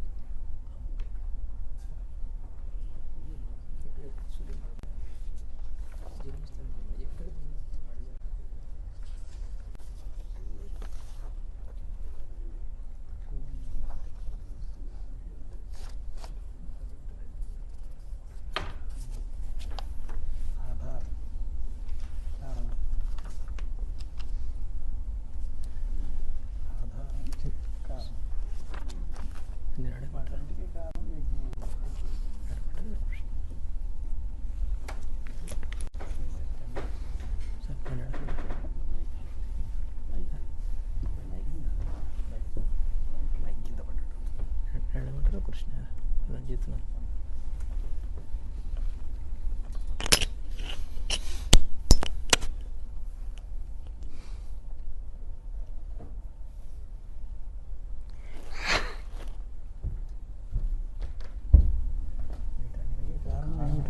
కారణం ఏమిటంటే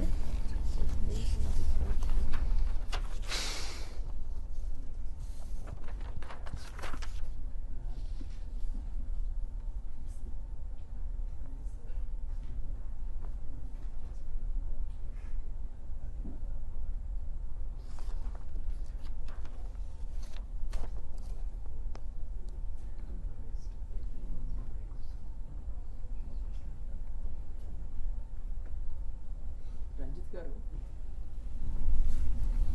59-60 మంత్రము మీకు ఆధారం కదా.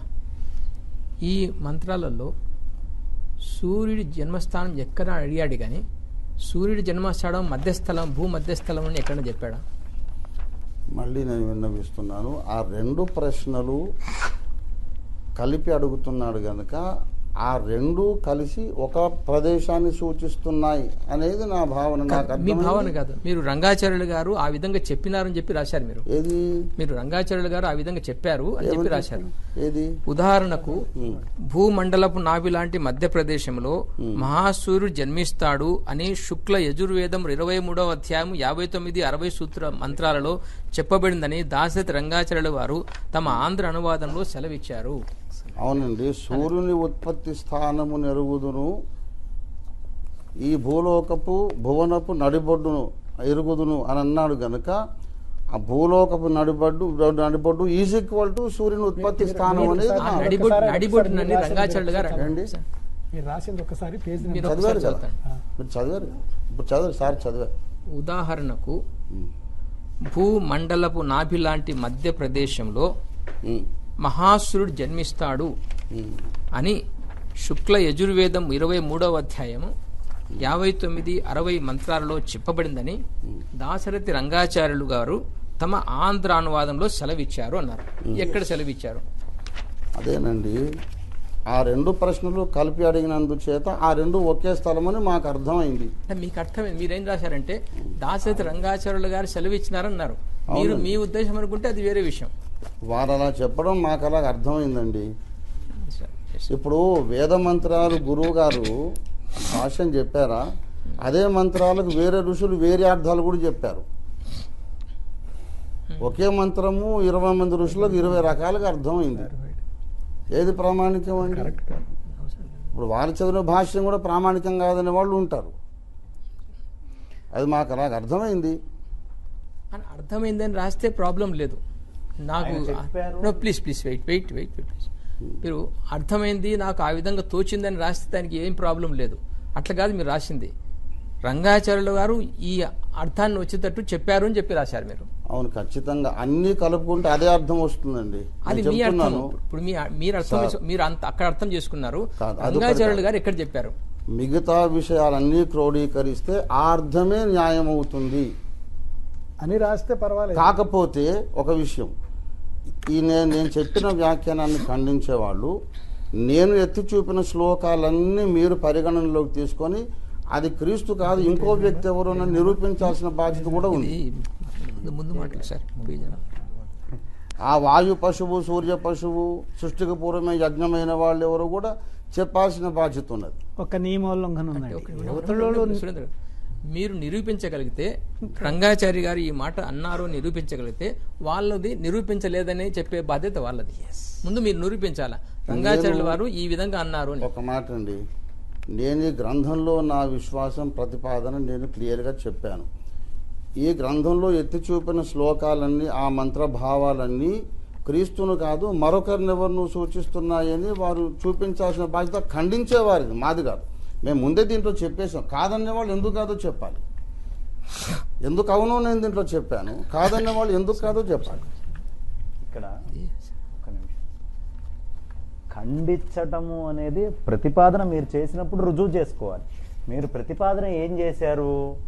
అయ్యా దాశరథి రంగాచార్యులు గారు భూమధ్యములో ఇట్లా సూర్యుడు పుడతాడని రాశాడు అని ప్రతిపాదనగా రాశారు. అందులో రాసినటువంటి దాన్ని రుజువు చేసుకోవాల్సింది మీరా, లేకపోతే మీరు రాసిన దాన్ని ఖండన కోసం నేను ఖండన కాదు, నేను అడిగిన దానికి ఆధారం చెప్పండి.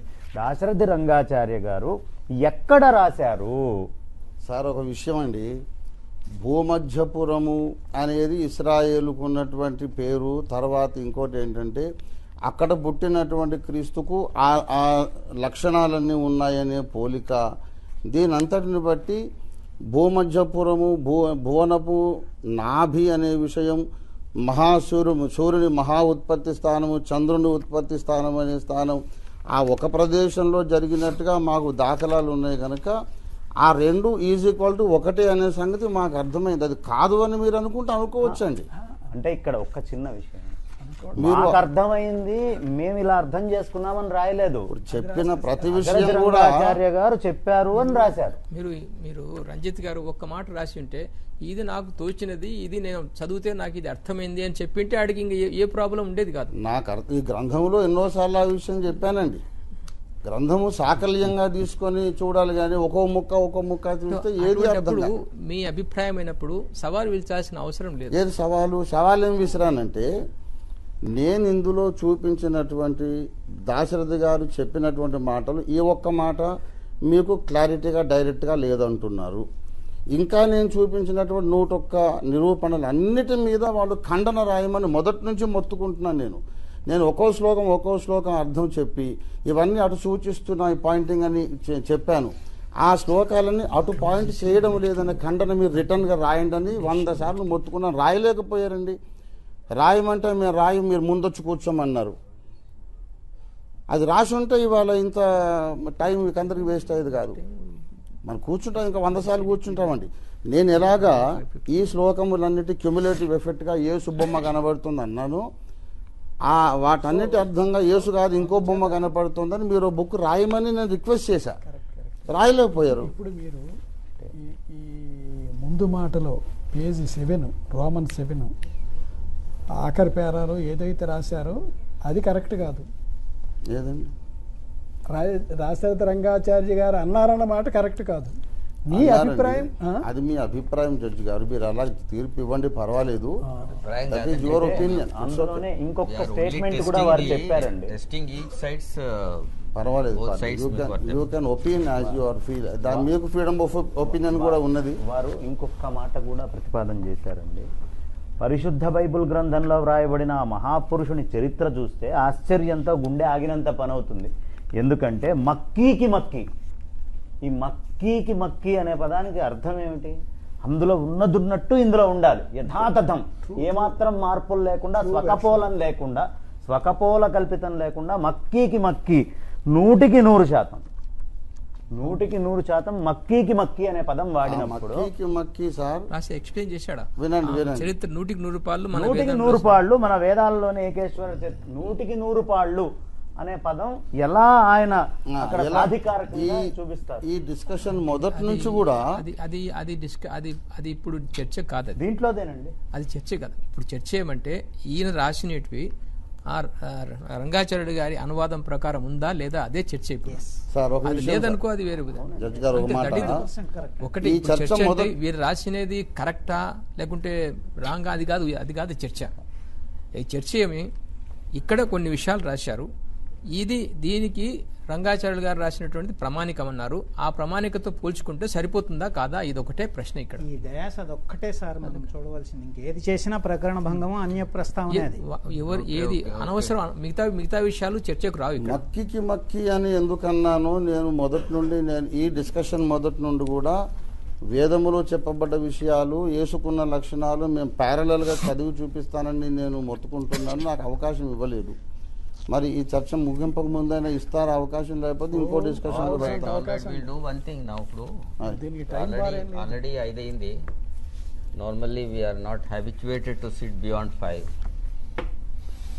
So will continue. మీ ఇష్టం సార్, మీకు అనుకూలంగా will continue some other convenient date for both of you. No problem, we are willing for that. మీరు ఇప్పుడు కూర్చున్నా నేను విల్లింగ్ అండి. మీరు అలాగంటే పెద్దలు ఎలా నిర్ణయిస్తారు? కన్వీనియంట్ డేట్ మీ ఇద్దరికి. ఇప్పుడు వారికి ఎన్నో కార్యక్రమాలు, నాకెన్నో కార్యక్రమాలు సార్ చూసుకొని చెప్తారు. మీరు ముందు కన్వీనియంట్ డేట్ ఇస్తే ఇప్పుడే కన్వీనియంట్ చెప్పేస్తే ఇప్పుడే అనౌన్స్ చేసేద్దాం. డైరీ చూస్తారు. అబ్బుల్ గారు ఉన్నారా? మరి మా సెక్రటరీ గారిని ఇక్కడ కనుక్కోండి.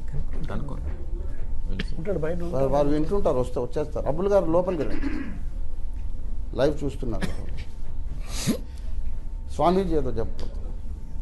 కానీ మళ్ళీ మేము దీన్నే రీట్రేట్ చేద్దామని అనుకుంటున్నాం.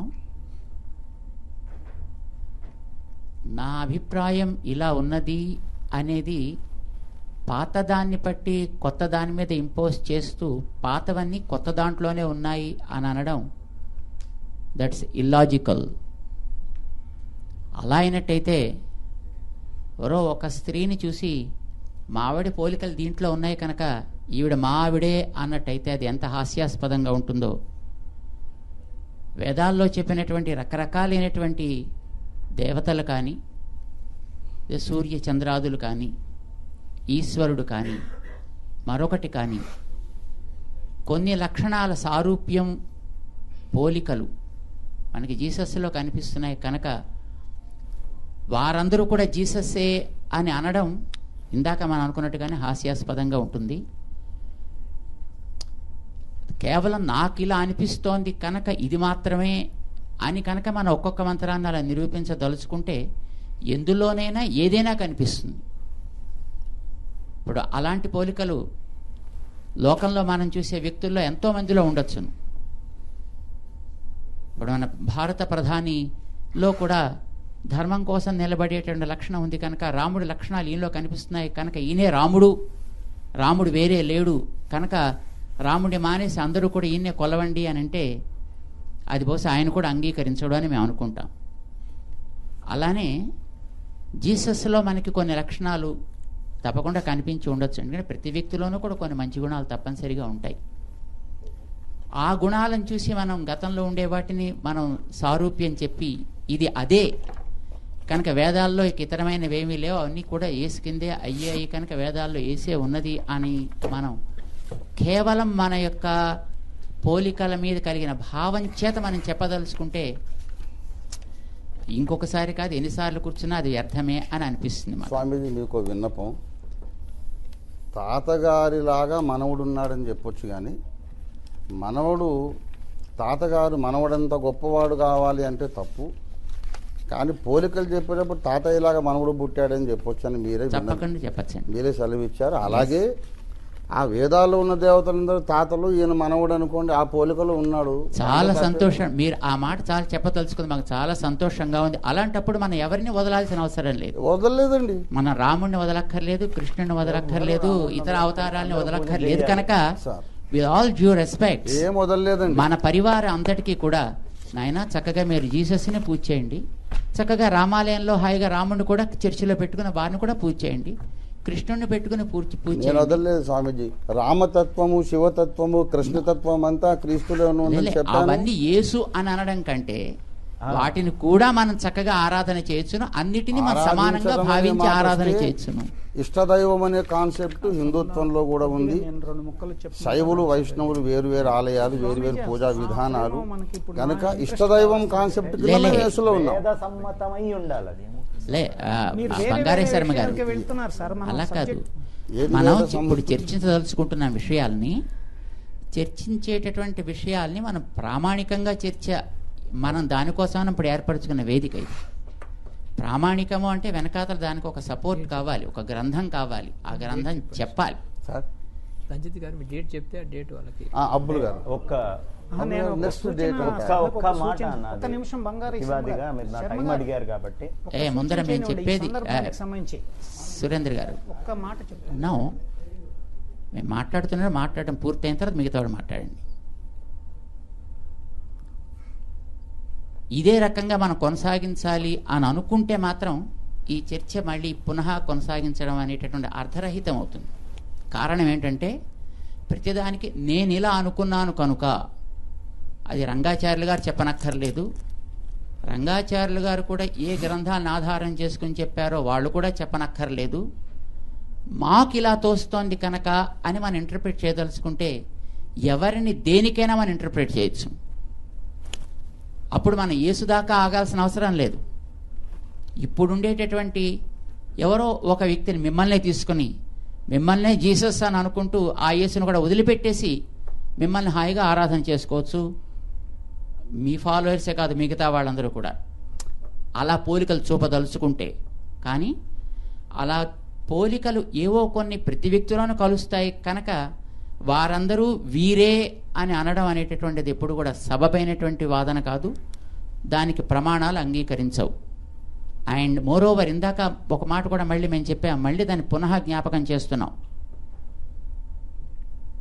అలౌకికమైన విషయాలు మనం చర్చించాలి అని అనుకున్నప్పుడు మనకి శాస్త్రమే ప్రమాణము. మీరు ఎట్లాగైతే జీసస్ గురించి మాట్లాడాలి అనుకున్నప్పుడు మీరు జీసస్ని మీరు చూడాల, మీ ముందుండే వాళ్ళు కూడా చూడాల. మీరు ఒక పుస్తకాన్ని ఆధారం చేసుకుని మీరు మాట్లాడుతున్నారు. ఆ పుస్తకంలో ఉండే అక్షరాలు ఏం చెప్పితే దాన్ని మీరు విశ్వసించి తీరాలి. వీరు వేదాన్ని విశ్వసించి మాట్లాడుతున్నారు. వేదంలో ఏ అక్షరాలు ఎట్లా శాసిస్తాయో దాన్ని అతిక్రమించకుండా మాట్లాడాలి. దానికి వ్యాఖ్యానించినటువంటి వాళ్ళ వ్యాఖ్యలకి అతిక్రమణ లేకుండా మనం దాని గురించినటువంటి ప్రస్తావన చేయాలే తప్ప నాకు ఇలా అనిపిస్తోంది కనుక అందులో అక్షరాలు ఉండక్కర్లేదు, వ్యాఖ్యాన లక్షణాలు దానికి పట్టనవసరం లేదు, కానీ దీన్ని నేను ఇలా అనుకుంటున్నాను కనుక అది ఇంతే, అవసరమైతే దీన్ని ఇంకో 10 సార్లు నేను చెబుతాను అని మనం అనదలుచుకున్నప్పుడు ఐ థింక్ అది చర్చ అనేటటువంటిది అది కాలహరణము. మనం అందరి యొక్క కాలాన్ని కూడా మనం హరించిన వాళ్ళు అవుతాం. మనకి ఈ వేదికని ఏర్పాటు చేసి మన టీవీ వారు మనకి ఎంతో ఉపకారం చేస్తున్నారు. వారి యొక్క విలువైనటువంటి సమయాన్ని ఇలాంటి ఒక విషయం ఇది మంచి జరుగుతుంది అనే భావంతో మీరు మొట్టమొదట ఏ భావాన్ని వ్యక్తం చేశారో ఆ భావం వారికి కూడా ఉండడం చేతనే. ఏదా భావం? ఈ దేశంలో ఉండేటటువంటి వారందరూ ఏ మతానికి చెందిన వారైనా పరస్పరము గౌరవాదరాలతోటి కలిసిమెలిసి ఉండాలి అనే భావంతో వారు కూడా ఈ సమయాన్ని కేటాయించడం జరిగింది. ఆ భావం మీకు కూడా ఉంది, మాకు కూడా ఆ భావం. మాకు ఒక స్లోగనే ఉంది, worship your own, respect all. నీ విశ్వాసాన్ని నువ్వు ఆరాధన చేసుకో, నీది కాని దాన్ని గౌరవించు, అంతేకాని దాన్ని దీని కింద మరల్చే ప్రయత్నం ఎప్పుడు చేయకు. ఇది మీరు కూడా గౌరవిస్తారని మేము అనుకుంటాము. అందుచేత మనం రామాయణంలో ఉండేటటువంటిదో, భారతంలో ఉండేటటువంటిదో, భాగవతంలో ఉండేటటువంటిదో, వేదాల్లో ఉండేటటువంటిదో జీసస్ మీద తీసుకొచ్చి ఆరోపణ చేసి అవన్నీ కూడా జీసస్సే లేక అవి జీసస్ ప్రతిపాదించినవే అని చెప్పడం, వాటిని మనం అవమానించడం అవుతుంది. వీటిని విశ్వసించేటటువంటి కోట్లాది మంది యొక్క సెంటిమెంట్ని మనం అవమానించడం అవుతుంది. మనకి మన రాజ్యాంగం కల్పించిన హక్కుకి అది పూర్తిగా విరుద్ధమైనటువంటి స్పిరిట్ అని బహుశా న్యాయమూర్తులు అంగీకరిస్తారని అనుకుంటాం. మీరు కూడా దానికి అంగీకరిస్తారని మేము అనుకుంటాం. అంగీకరించానండి, ఎందుకంటే అంగీకరించకపోతే అది న్యాయ విరుద్ధము అవుతుంది అనేది మా యొక్క స్వామి వివేకానందుల వారు హిందువులు నమ్మిన ఓంకారాన్ని బైబిల్లో ఉన్నటువంటి క్రీస్తు అనే శబ్దాన్ని కలిపి మాట్లాడారు కనుక నేను అదే పంధాలో ఉంటానండి. వివేకానందులు వారిని మేము ప్రశ్నించట్లేదు, అది మనకి ప్రస్తావన కూడా కాదు. ఒరవడినే ప్రశ్నించారు. కానీ మనం వేదం చెప్పిన దాన్ని ఎప్పుడైతే మనం మాట్లాడుతున్నామో వేదానికి వెనకాతల ఒక ఆధారం ఉంది. దాన్ని విశ్వసించిన వారు ఉన్నారు, దానిని పాటించిన వాళ్ళు ఉన్నారు, ఇప్పుడు పాటిస్తున్న వాళ్ళు కూడా ఉన్నారు. వారిని మనం ఎప్పుడు కూడా అవమానించకూడదు, వారిని ఎప్పుడు మనం తక్కువ చేయకూడదు, కించపరచకూడదు. బైబిల్ విశ్వసించినటువంటి వారు ఉన్నారు. బైబిల్లో ఉండేటటువంటి విశ్వాసం కలిగిన వారు ఎవరైనా మాకు వేదముల్లో చెప్పినవి లేక మాకు రాముడు చెప్పినాడు, మాకు కృష్ణుడు చెప్పినాడు అని వాళ్ళు అంగీకరించగలిగితే దాన్ని మనం ఆలోచన చేయవచ్చు. బోలెడు మంది ఉన్నారు. కానీ అలా ఆలోచించడం కూడా సబబైన విషయం కాదు అని మేము కూడా అంటాం. Because if you want to be a Christian, be a real and true Christian. I love that, I respect that. And when there is a Hindu believing in Vedas and practicing the Vedas, let him believe in Vedas and practice Vedas. I respect him. I love that person. ఇద్దరం కలిసి ఉందాం. నీ విశ్వాసాన్ని నేను ఎప్పుడు తక్కువ చేయను, నా విశ్వాసాన్ని నువ్వు కూడా మార్చి తక్కువ చేసి మాట్లాడకూడదు. మన ఇద్దరం కలిసిమెలిసి జీవిద్దాం. సమాజాన్ని మనం రెస్పెక్ట్ ఇద్దాం. సమాజంలో నలుగురు కలిసి ఉండేట్టు మనం చేద్దాం. ఇది మన ఇద్దరం కలిసి చేయగలిగినటువంటి పని. ఈ ఉద్యమాల్లో ఎందుకు మనం ముందుకు సాగకూడదు? ఇప్పుడు నీ బైబిల్ నువ్వేం మార్చుకోవద్దు, నీ బైబిల్లో ఉండేవాడికి అపార్థాలు నువ్వు చెప్పద్దు, నేను చెప్పను. నా వేదాల్లో ఉండే దాని అపార్థాలు నువ్వు కూడా చెప్పకు. దాన్ని కూడా నువ్వు శంకించడానికి వీల్లేదు, వాటికి అపార్థాలు కల్పించడానికి వీల్లేదు. కానీ అది మన విశ్వాసానికి సంబంధించిన అంశం, కానీ మన జీవితానికి సంబంధించిన అంశం కాదు. జీవితం సమాజంలో జరగాలి, సామాజికులతోటి జరగాలి. కనుక సామాజికులతో జరగాలంటే ఒకరినొకరు గౌరవించుకుంటూ బ్రతకాలి. ఒకరి అభిప్రాయాన్ని మరొకరు గౌరవిస్తూ బ్రతకాలి.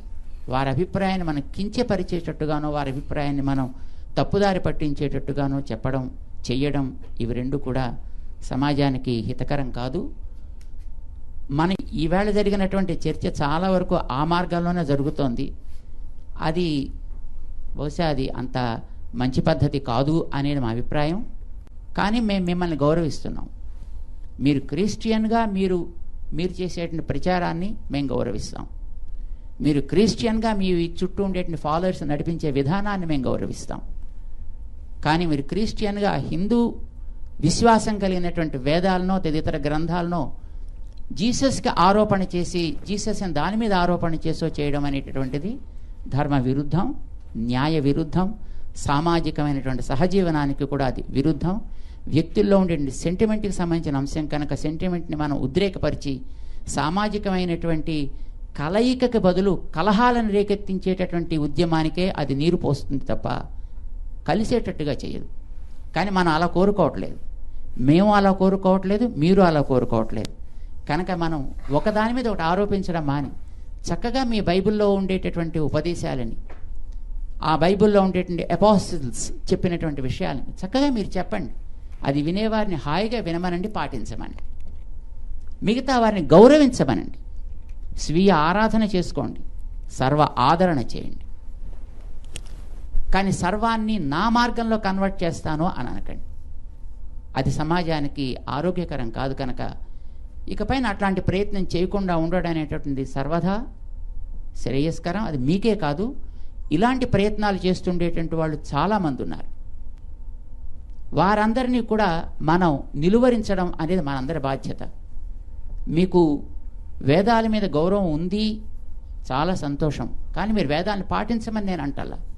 ఎందుకనంటే వేదాల్లో చెప్పేటటువంటి విషయాలు ఒక్కొక్కదానికి ఏ అర్థం చెప్పాలి, దానికి రూఢార్థమే చెప్పాలి, యోగికార్థమే చెప్పాలి, పైన కనిపించేదే చెప్పాలి, లోపల ఏది చెప్పాలి అనేటువంటి దాని మీద ఇదివరకే ఎంతోమంది మహానుభావులు చేసిన నిర్ణయాలు ఉన్నాయి. వాటి పరిచయమే లేనటువంటి మనం వాటి గురించి ఈవేళ మనం మాట్లాడుతున్నాం. యోగిక అర్థాలు అంటూను, రూఢి అర్థాలు అంటూను, వాటి గూఢార్థాలు అంటూ మనం మాట్లాడుతున్నాం. ఇది ఆరోగ్యకరమైనటువంటి అంశం కాదు. కానీ మీరు చాలా అభిప్రాయం, మంచి అభిప్రాయంతో మీరు ప్రారంభం చేశారు కనుక వీ లైక్ దట్ ఒపీనియన్. అందరూ కలిసి ఉండేటట్టు చేయాలి అనుకునేది. Let us do that. ఆ ఉద్యమాన్ని మీరు చేద్దరు కానీ మేము చేస్తాం, మనందరం కలిసి చేద్దాం. ఇది సమాజానికి మంచిది అని మేము భావిస్తున్నాం. స్వామీజీ, అది తమరి అభిప్రాయం మాత్రమే మేము గుర్తిస్తున్నాం. చాలా సంతోషం. మా అభిప్రాయం ఇది.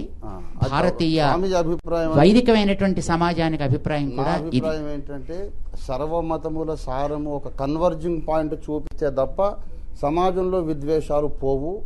నువ్వు వేరు నేను వేరు అనుకున్నప్పుడు ద్వేషాలు ఉంటాయి. అన్ని గ్రంథాలు ఒక సారం ఉన్నదని చూపించగలిగితేనే ద్వేషాలు పోతాయి అనేది మా అభిప్రాయం అండి. దానికి కట్టుబడి ద్వేషాలు పోవాలి. ద్వేషాలు పోవడానికి అందరూ ఒకటే మతంలోకి రావక్కర్లా. అక్కర్లేదండి. ఎస్, ఒక మతం. అందుకే మీకు ఇందాక మేము ఎగ్జాంపుల్ దానికోసమే చూపించాను. స్వామీజీ, కాలు పని చేస్తుంది, చెయ్యి పని చేస్తుంది, నోరు నోటి పని చేస్తుంది, పన్ను పని చేస్తుంది, నాలుక పని చేస్తుంది. నాలుక పళ్ళు కలిసే తిరుగుతాయి, కానీ నాలుకని పన్ను కొరకదు, పంటిని నాలుక ఏమి చేయదు. రెండు కలిసి పనిచేస్తాయి. మనం అలా పనిచేయాలి. దయచేసి కన్వర్ట్ ఎవరు కావద్దు అని పబ్లిక్ మీటింగ్స్ లో వేల సార్లు చెప్పాను. మీరు అందరినీ ఏసుకే ఇంటర్ప్రిట్ చేస్తున్నప్పుడు దాని అర్థం ఏంటి? ఆ పోలికలు ఉన్నాయని చెప్పాను తప్ప నచ్చినవాడు నమ్ముతాడు, నచ్చినవాడు ఎవరి మతంలో వాళ్ళు ఉంటారండి. కన్వర్ట్ కమ్మని మేము చెప్పలేదండి. కానీ అలా అంటే పుస్తకంలో అలా చెప్పట్లేదు కదా. పుస్తకంలో కన్వర్ట్ కమ్మని చెప్పాను నేను. కన్వర్ట్ కమ్మని చెప్పలేదు, పోలికలు చూపాను అంతే. స్వామీజీ, ఇక్కడ నేను దీనికి సంబంధించిన ఒక సూచన మీకు, నేను ఇంటలెక్చువల్ ఇన్పుట్ వరకే, ఆ ఒపీనియన్ చెప్పట్లేదు. పోలిక అనేటువంటిది కానీ సారూప్య వైరూప్యత రెండు రూపంలో పోలిక ఉంటుంది. అనేకం ఉన్నప్పుడే పోలిక. కానీ వారు ఏం చెప్తున్నారంటే రెండు గ్రంథాల్లో చెబుతుంది ఒక్కడిని గురించేనని చెప్తున్నారు. పోల్చట్లా. పోల్చటం అనేది సజాతి భేదం, విజాతి భేదం అని రెండు భేదాలు.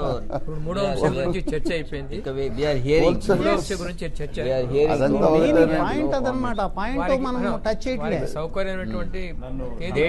ఒక్క మాట. ఇప్పుడు చర్చ మొదలుపెట్టినప్పుడు నాకు తెలిసింది ఏమిటంటే, నాకు దాశరథి రంగాచార్య గారు పరమ ప్రమాణము, గురువర్యులు వారే అనేటటువంటి అంశం మీదే చర్చ ఇక్కడ ఆరంభమైంది. నేను ఇప్పటిదాకా మాట్లాడిన 3 అంశాల్లో కూడా ఎక్కడా దాశరథి రంగాచార్య పరమ ప్రమాణత్వము అనేది తీసుకున్నట్టుగా నాకు కనిపించలేదు. నేను చెప్తాను, ఒక్క నిమిషం. నా మనసులో ఉన్న అభిప్రాయాన్ని ఒక్కసారి నేను కనిపించట్లేదు. ఇప్పుడు నేను వాదన దేని మీద చెయ్యాలయ్యా అంటే, దాశరథి రంగాచార్య గారు చెప్పిన ఒక వాక్యం మీద వారి ఆలోచనలు, వారి బుద్ధిలో పుట్టినటువంటి అంశాలని వారు డెవలప్ చేసుకుంటూ వెళ్ళి దానికి ఏం ప్రమాణం ఉండదు, ప్రమాణం అడగడానికి వీల్లేదు, నా మనసులో పుట్టిందే పరమావధి అని చెప్పేటటువంటి దాని మీద నన్ను వాదన చేయమంటున్నారు. మామూలుగా గుణపం తీసుకొని వెళ్ళి మట్టి ఉన్న దగ్గర తవ్వండి అయ్యా అంటే తవ్వితే కాస్త లోతుకు పోతాం, నీళ్ళు వస్తాయి. ఇసుక దగ్గరికి పోయి ఇసుకలో బాగా పొడిగా ఉన్న ఇసుకలో ఈ గుణపం తీసుకొని తవ్వండి అంటే తవ్వుతుంటే మళ్ళీ పడుతూనే ఉంటుంది. కాబట్టి భ్రమలకి కపోల కల్పితాలకి వాదన ఎలా కుదురుతుంది? అసలు వాదన అనేది చర్చ అనేది జరగాలంటే ఒక ప్రమాణం ఏదైనా ఆయనకు ఆధారం ఉండాలి. ఇదిగో ఈ ప్రమాణాన్ని తీసుకొని ఇది నేను చూపించాను, ఈ ప్రమాణాన్ని తీసుకొని నేను ఇది అని ఒక ప్రమాణంతో చెబితే నాకు వాదనకు ఉంటుంది. ప్రమాణం లేకుండా ఆయన ఇప్పుడు 3 సార్లు ఒకటే చెప్పారు, నా మనోబలకమే ప్రమాణం అంటే కష్టమవుతుంది. అది నేను ఒకటే చెప్పారు ఆయన. నా మనోబలకమే ప్రమాణం అని ఈ ప్రపంచంలో ఎక్కడ ఏ వాదనలోనూ మనోబలకమే ప్రమాణం అంటే ఇప్పుడు నేను 1000 ప్రతిపాదనలు చేస్తా ఇక్కడ కూర్చొని దాన్ని రుజువు చేయాలంటే అవతల మనిషికి సమాజం ఆలోచించుకుంటుంది, నమ్ముతుంది కూడా. నచ్చితే చెప్పండి, కన్వీన్ డేట్ చెప్పండి. ఆ డేట్ అంట అబ్బుల్ గారు, నెక్స్ట్ డేట్ అంట. డైరీ ఉందా? జడ్జి గారు ఒక చిన్న మాట. వారు మన 18వ తారీఖు మాట్లాడే సందర్భంలో దాశరథి రంగాచార్యులు గారు చెప్పిందే నేను చెప్పానన్నారు కనుక మనం ఈ వేదిక పెట్టుకున్నాం. కానీ సొంత అభిప్రాయాలు చెప్తాను అంటే ఈరోజు మా కాలయాపన చేసుకుని ఇక్కడ కూర్చోవడానికి మేమైతే రాలేదు. అంటే స్వామి గారు ఇప్పుడు 3 అంశాలపైన ఆయన సొంత అభిప్రాయం చెప్పాడు. మిగతా 3 అంశాలు, ఇంకా 3 అంశాలు ఉంది. అది కూడా ఇలాగే 3 అంశాలు ఇలాగే చెప్తారని మనం ఊహించలేము కదా. అంటే ప్రతిదానికి అదే చెప్తారు, ఊహించలేము కదా. ఏం రేపు పొద్దున 3 అంశాల గురించి వాదన ఏమని మనం ఊహించలేము కదా ఇప్పుడు. అంటే మీలాంటి పెద్దల యొక్క సమయం కూడా వృధా అవుతుంది అని చెప్పడం, అంతకు మించి ఇంకా లేదు ఆంతర్యం. అంటే మేము వచ్చింది మీ అందరినీ గౌరవించి ఇక్కడికి వచ్చాము, అంతేగాని సొంత అభిప్రాయాన్ని ముందు చెప్పాలి.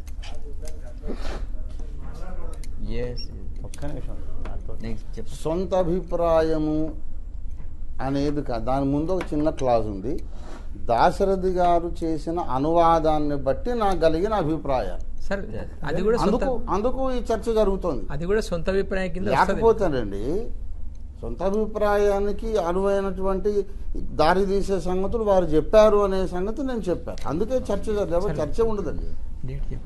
ప్లీజ్ గివ్ us both మా సెక్రటరీ గారు డైరీ తీసుకొని రాలేదు. ఇప్పుడు సమస్య ఏంటంటే ఇప్పుడు అంశం మీరు చెప్తుంది టెక్నికల్ పాయింట్. రిమైనింగ్ 3 విషయంలో ఎట్లా చేస్తారు? ఇప్పుడు వరకు వాళ్ళు ఎవిడెన్స్ ప్రొవైడ్ చేయలేదు. ఈ అంశం ఎండ్లో మనం డిసైడ్ చేద్దాం. కనుక ఇప్పుడు స్వామివారం ఏదంటే ఇది నా అభిప్రాయమే, దాన్ని పట్టుకొని నేను ఈ అభిప్రాయానికి వచ్చాను పోలికలు అని చెప్పేటట్లయితే మళ్ళీ కూర్చోవడం అనవసరం. దగ్గర ఉన్నారు డేట్ అంటున్నారు మీరు, కనుక ఎవిడెన్స్ ప్రొవైడ్ చేయాలని నియమాన్ని ఇప్పుడు మీరు ఇద్దరు కలిసి మాకేం ఇది లేదు వివాదం లేదు అంటే మేము చక్కగా ఇప్పుడు ఇమ్మీడియట్ గా వెళ్ళిపోతాం. లేదు అట్లా కాదు. ఇప్పుడు నేను ఒక్క మాట ఇందాక అన్నాను, అయ్యా బైబిల్లో చెప్పినట్టు భూమి బల్లపరుపుగా ఉండదు అని నేను ఒక మాట చెప్తే వెంటనే అది బైబిల్లో ఎక్కడా లేదు, ఎక్కడా కనిపించదు అనే మాట వారు అన్నారు. చూపించండి, సంతోషిస్తాం. నా మనస్సులో నాకు కొత్తగా బైబిల్ ఒకటి కనిపించి ఆ బైబిల్లో బల్లపరుపుగా ఉంది అని నేను అన్నా అనుకోండి, ఇప్పుడు దానికి వాదన ఏముంటుంది? అప్పుడు నేను ఏమంటానంటేనండి, మీకు అలా గోచరిస్తే కనుక దాని కొరకు నేను ఒక డిస్కషన్ మాత్రం పెట్టనండి. సరే మీరు అలా నమ్మకొచ్చు. ఇప్పుడు వారు చెప్పిన మాట మేము అంటున్న మాట అదే. నాకు అపోల కల్పిత. సరే ఇప్పుడు మిగతా విషయాలు కూడా అలాగే మీరు మీ అభిప్రాయం వెళ్ళిపోచ్చారా చదివిన తర్వాత? అన్ని సార్ మొదటి నుండి చివరి దాకా మళ్ళీ నేను ఇదే చెప్తున్నాను, లోగడు కూడా చెప్పాను. దాశరథి గారు చేసిన అనువాదం ఆధారంగా విరాట్ పురుషునికి చెప్పబడ్డ 101 లక్షణాలు అన్నీ నాకు యేసులో ప్రతిబింబించి కనబడ్డాయి కనుక ఆయనను కూర్చే ప్రస్తావన నమ్మానని దీంట్లో చెప్పానండి. అదే చెప్పాను, ముందు కూడా ఇదే చెప్తానండి. అయితే ఒక విషయం, ఇప్పుడు ఇక ముందు కూడా ఇదేనండి, ఎప్పటికీ నా వాదన ఇదే. దీనికి పరిష్కారం ఒకటే. నేను చెప్పేది ఏంటంటే ఈ పక్షంలో వారి అభిప్రాయానికి సరిపడే వచనాలు రంగాచార్యులో చూపించాలి. అదే మన వేదిక. ఉన్నాయా లేవా మీరు తేల్చాలి. లేవని ఆయనే చెప్తున్నారు. ఎస్, కనుక డెసిషన్ మీరు సరిపడే వచనాలు అంటే ఒక మాట, ఒక విషయం అండి, సరిపడే వచనాలు ఉన్నాయా లేవా అని చెప్పమంటాను ఆయన. అందుకే కూర్చుని వినండి సార్. వాయుదేవుడు సృష్టికి పూర్వం పశువై బలియాయను, సూర్యదేవుడు సృష్టికి ముందే పశువుగా బలియాయను, సూర్యదేవుడు సృష్టికి ముందే పశువుగా బలియాయను అనే సంగతులు అవి యేసుకు అన్వయించడానికి తప్ప మరి మీరు అడిగిన 33 కోట్ల దేవతలు ఎవరికి అన్వయించాలి? దశావతారాలు ఎవరికి అన్వయించాలి? సూర్యుడికి ఆగ్నికే అన్వయించుకోవచ్చు. ఆ, మళ్ళీ మా యేసుకి సూర్యుడు అన్వయించాల్సిన అంటే అగ్నికే అక్షరార్థంగా అన్వయిస్తాం, అవును. సూర్యుడికే అన్వయిస్తాం, వాయువుకే అన్వయిస్తాం. అంటే ఎందుకు సూర్యుడు- మీరు యేసుని ఎందుకు దేవాలి? మాకు ఎందుకు అన్వయించడానికి దేవాలో చెప్తున్నా. ఈ వేద పురుషుడు ఎక్కడ అన్వయించడానికి నాకు ఒకటి కావాలి అని అక్కడ చెప్పలేదే. మీరు అట్లా వాదనకొద్దు. చర్చ కాని విషయంపై చేయకండి మెరిట్స్ మీద మళ్ళీ మాకు అంశం కాని విషయంపై చర్చించడం అనవసరం. కరెక్ట్ సార్, మీరు వేరే విషయాలు మీరు అసలు దానికి touch చేయొద్దండి. సరిపడుతున్నాయా లేదా అంటే we will continue later. Sir సరిపడుతున్నాయా లేదా చెప్పమంటున్నారు ఆయన. అన్ని పోలికలు బట్టి అవి సరిపడని మేము అనుకుంటున్నాం. కాదని మీరు అభిప్రాయపడవచ్చు, మీకు ఫ్రీడమ్ ఆఫ్ ఒపీనియన్. తీర్పుని అభిప్రాయం అంటున్నారు, జడ్జిమెంట్ అది. నో తీర్పు అభిప్రాయం అనకూడదు, జడ్జిమెంట్ అండి. నిర్ణేతలను No అభిప్రాయం judgment. అనకూడదు. జడ్జిమెంట్ నిర్ణయం అది. అంగీకరిస్తామని సైన్ చేయలేదు సార్. ఇప్పుడు బేసిక్ వన్ థింగ్ అది అభిప్రాయం మాత్రం. అది కానీ అందరికీ ఒపీనియన్. ఇంకా ఓఫీర్ గారు ఇప్పుడు మనం ఎట్టాగో మళ్ళీ కంటిన్యూ చేద్దాం అనుకున్నాం. నెక్స్ట్ డే తీసుకుంటున్నాం, ఇది లైవ్ ఉంది, మిగతా చర్చ ఆపేసేయండి. Yes. ఆ డేట్ మరి ఇప్పుడు మా దగ్గర డైరీ లేదు కాబట్టి మళ్ళీ మీ నోటీస్కి తెలియజేస్తామని Convenient గా అనుకుంటున్నాం మీరు- సార్. త్వరలో తెలియజేస్తాం. మీరు కంటిన్యూ చేసి తర్వాత నో ప్రాబ్లం. దీనికి తీర్పు ఇస్తారు. లేదు ఇప్పుడు ఈ మూడో అంశం కంప్లీట్ చేసేస్తే వారు క్లోజ్ చేస్తాం సార్. కాలేదా మూడు? ఈ అంశం కంప్లీట్ మూడో అంశం కంప్లీట్ అవ్వాలి. ఇది క్లోజ్ చేద్దామా? అంటే వారు ఫైనలైజ్ చేయాలి. మీరు 2-3 డేట్లు చెప్పండి, అదే చెప్తే వారికి కూడా అనుకూలంగానే ఫిక్సప్ ఒకటే ఇవ్వమండి. వారికి కూడా అనుకూలం. ఈ డేట్ కూడా అలాగే జరిగింది. స్వామి గారు, నేను 4 మీకు డేట్లు కూడా ఇస్తే అనుకూలం. సెలెక్ట్ చేస్తాను. అందరికి అనుకూలంగా మెచ్చి డేట్ నేను 4 ఇచ్చామండి, వారు ఇది కోరుకున్నాను. ఇది కూడా రెండోసారి అలాగే జరుగుతుంది. అంటే ఇప్పుడు ఈ థర్డ్ పాయింట్ మీద కూడా పెండింగ్ లో నెక్స్ట్ అంటారా? పెండింగ్ లో కాదు, కంటిన్యూ ఆర్గ్యుమెంట్స్ నెక్స్ట్ కి ఓఫీర్ గారు మిగతా అంశాల మీద కూడా రంగాచారి బుక్ చదివాం కానీ దాని మీద కలిగిన అవగాహనతో నేను ఈ అభిప్రాయాలను వెల్లడించానంటే ఇంక డిస్కషన్ అనవసరం అండి. ఎగ్జాక్ట్ అదేనండి. మీరు 3 కాదు 6 30 పాయింట్లు అయినా ఇంతండి. అదైనట్లే మీరు ఒక అవును ఇసుకలో దానికి ఇప్పుడు ఫర్దర్ డిస్కషన్ అవసరమా?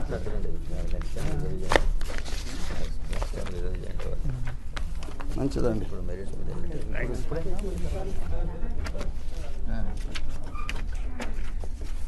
ఇప్పుడు ఇదేనన్నట్లయితే థర్డ్ పాయింట్ మీద మీరు ఏమే ఒపీనియన్కి వచ్చారో చెప్పొచ్చు సార్. కంటిన్యూ అవుదాం అనుకున్నట్లయితే అప్పటికి వింటున్నామండి. ఇంకా మేము ఇంకా వింటున్నాం.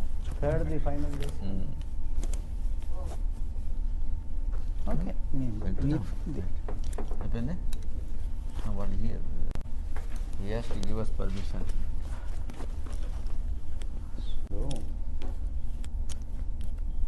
మళ్ళీ ఈ అంశంలో సాధారణంగా నేను అడిగిన ప్రశ్నలు వారు చెప్పినటువంటి పర్వాలేదు. సమాధానం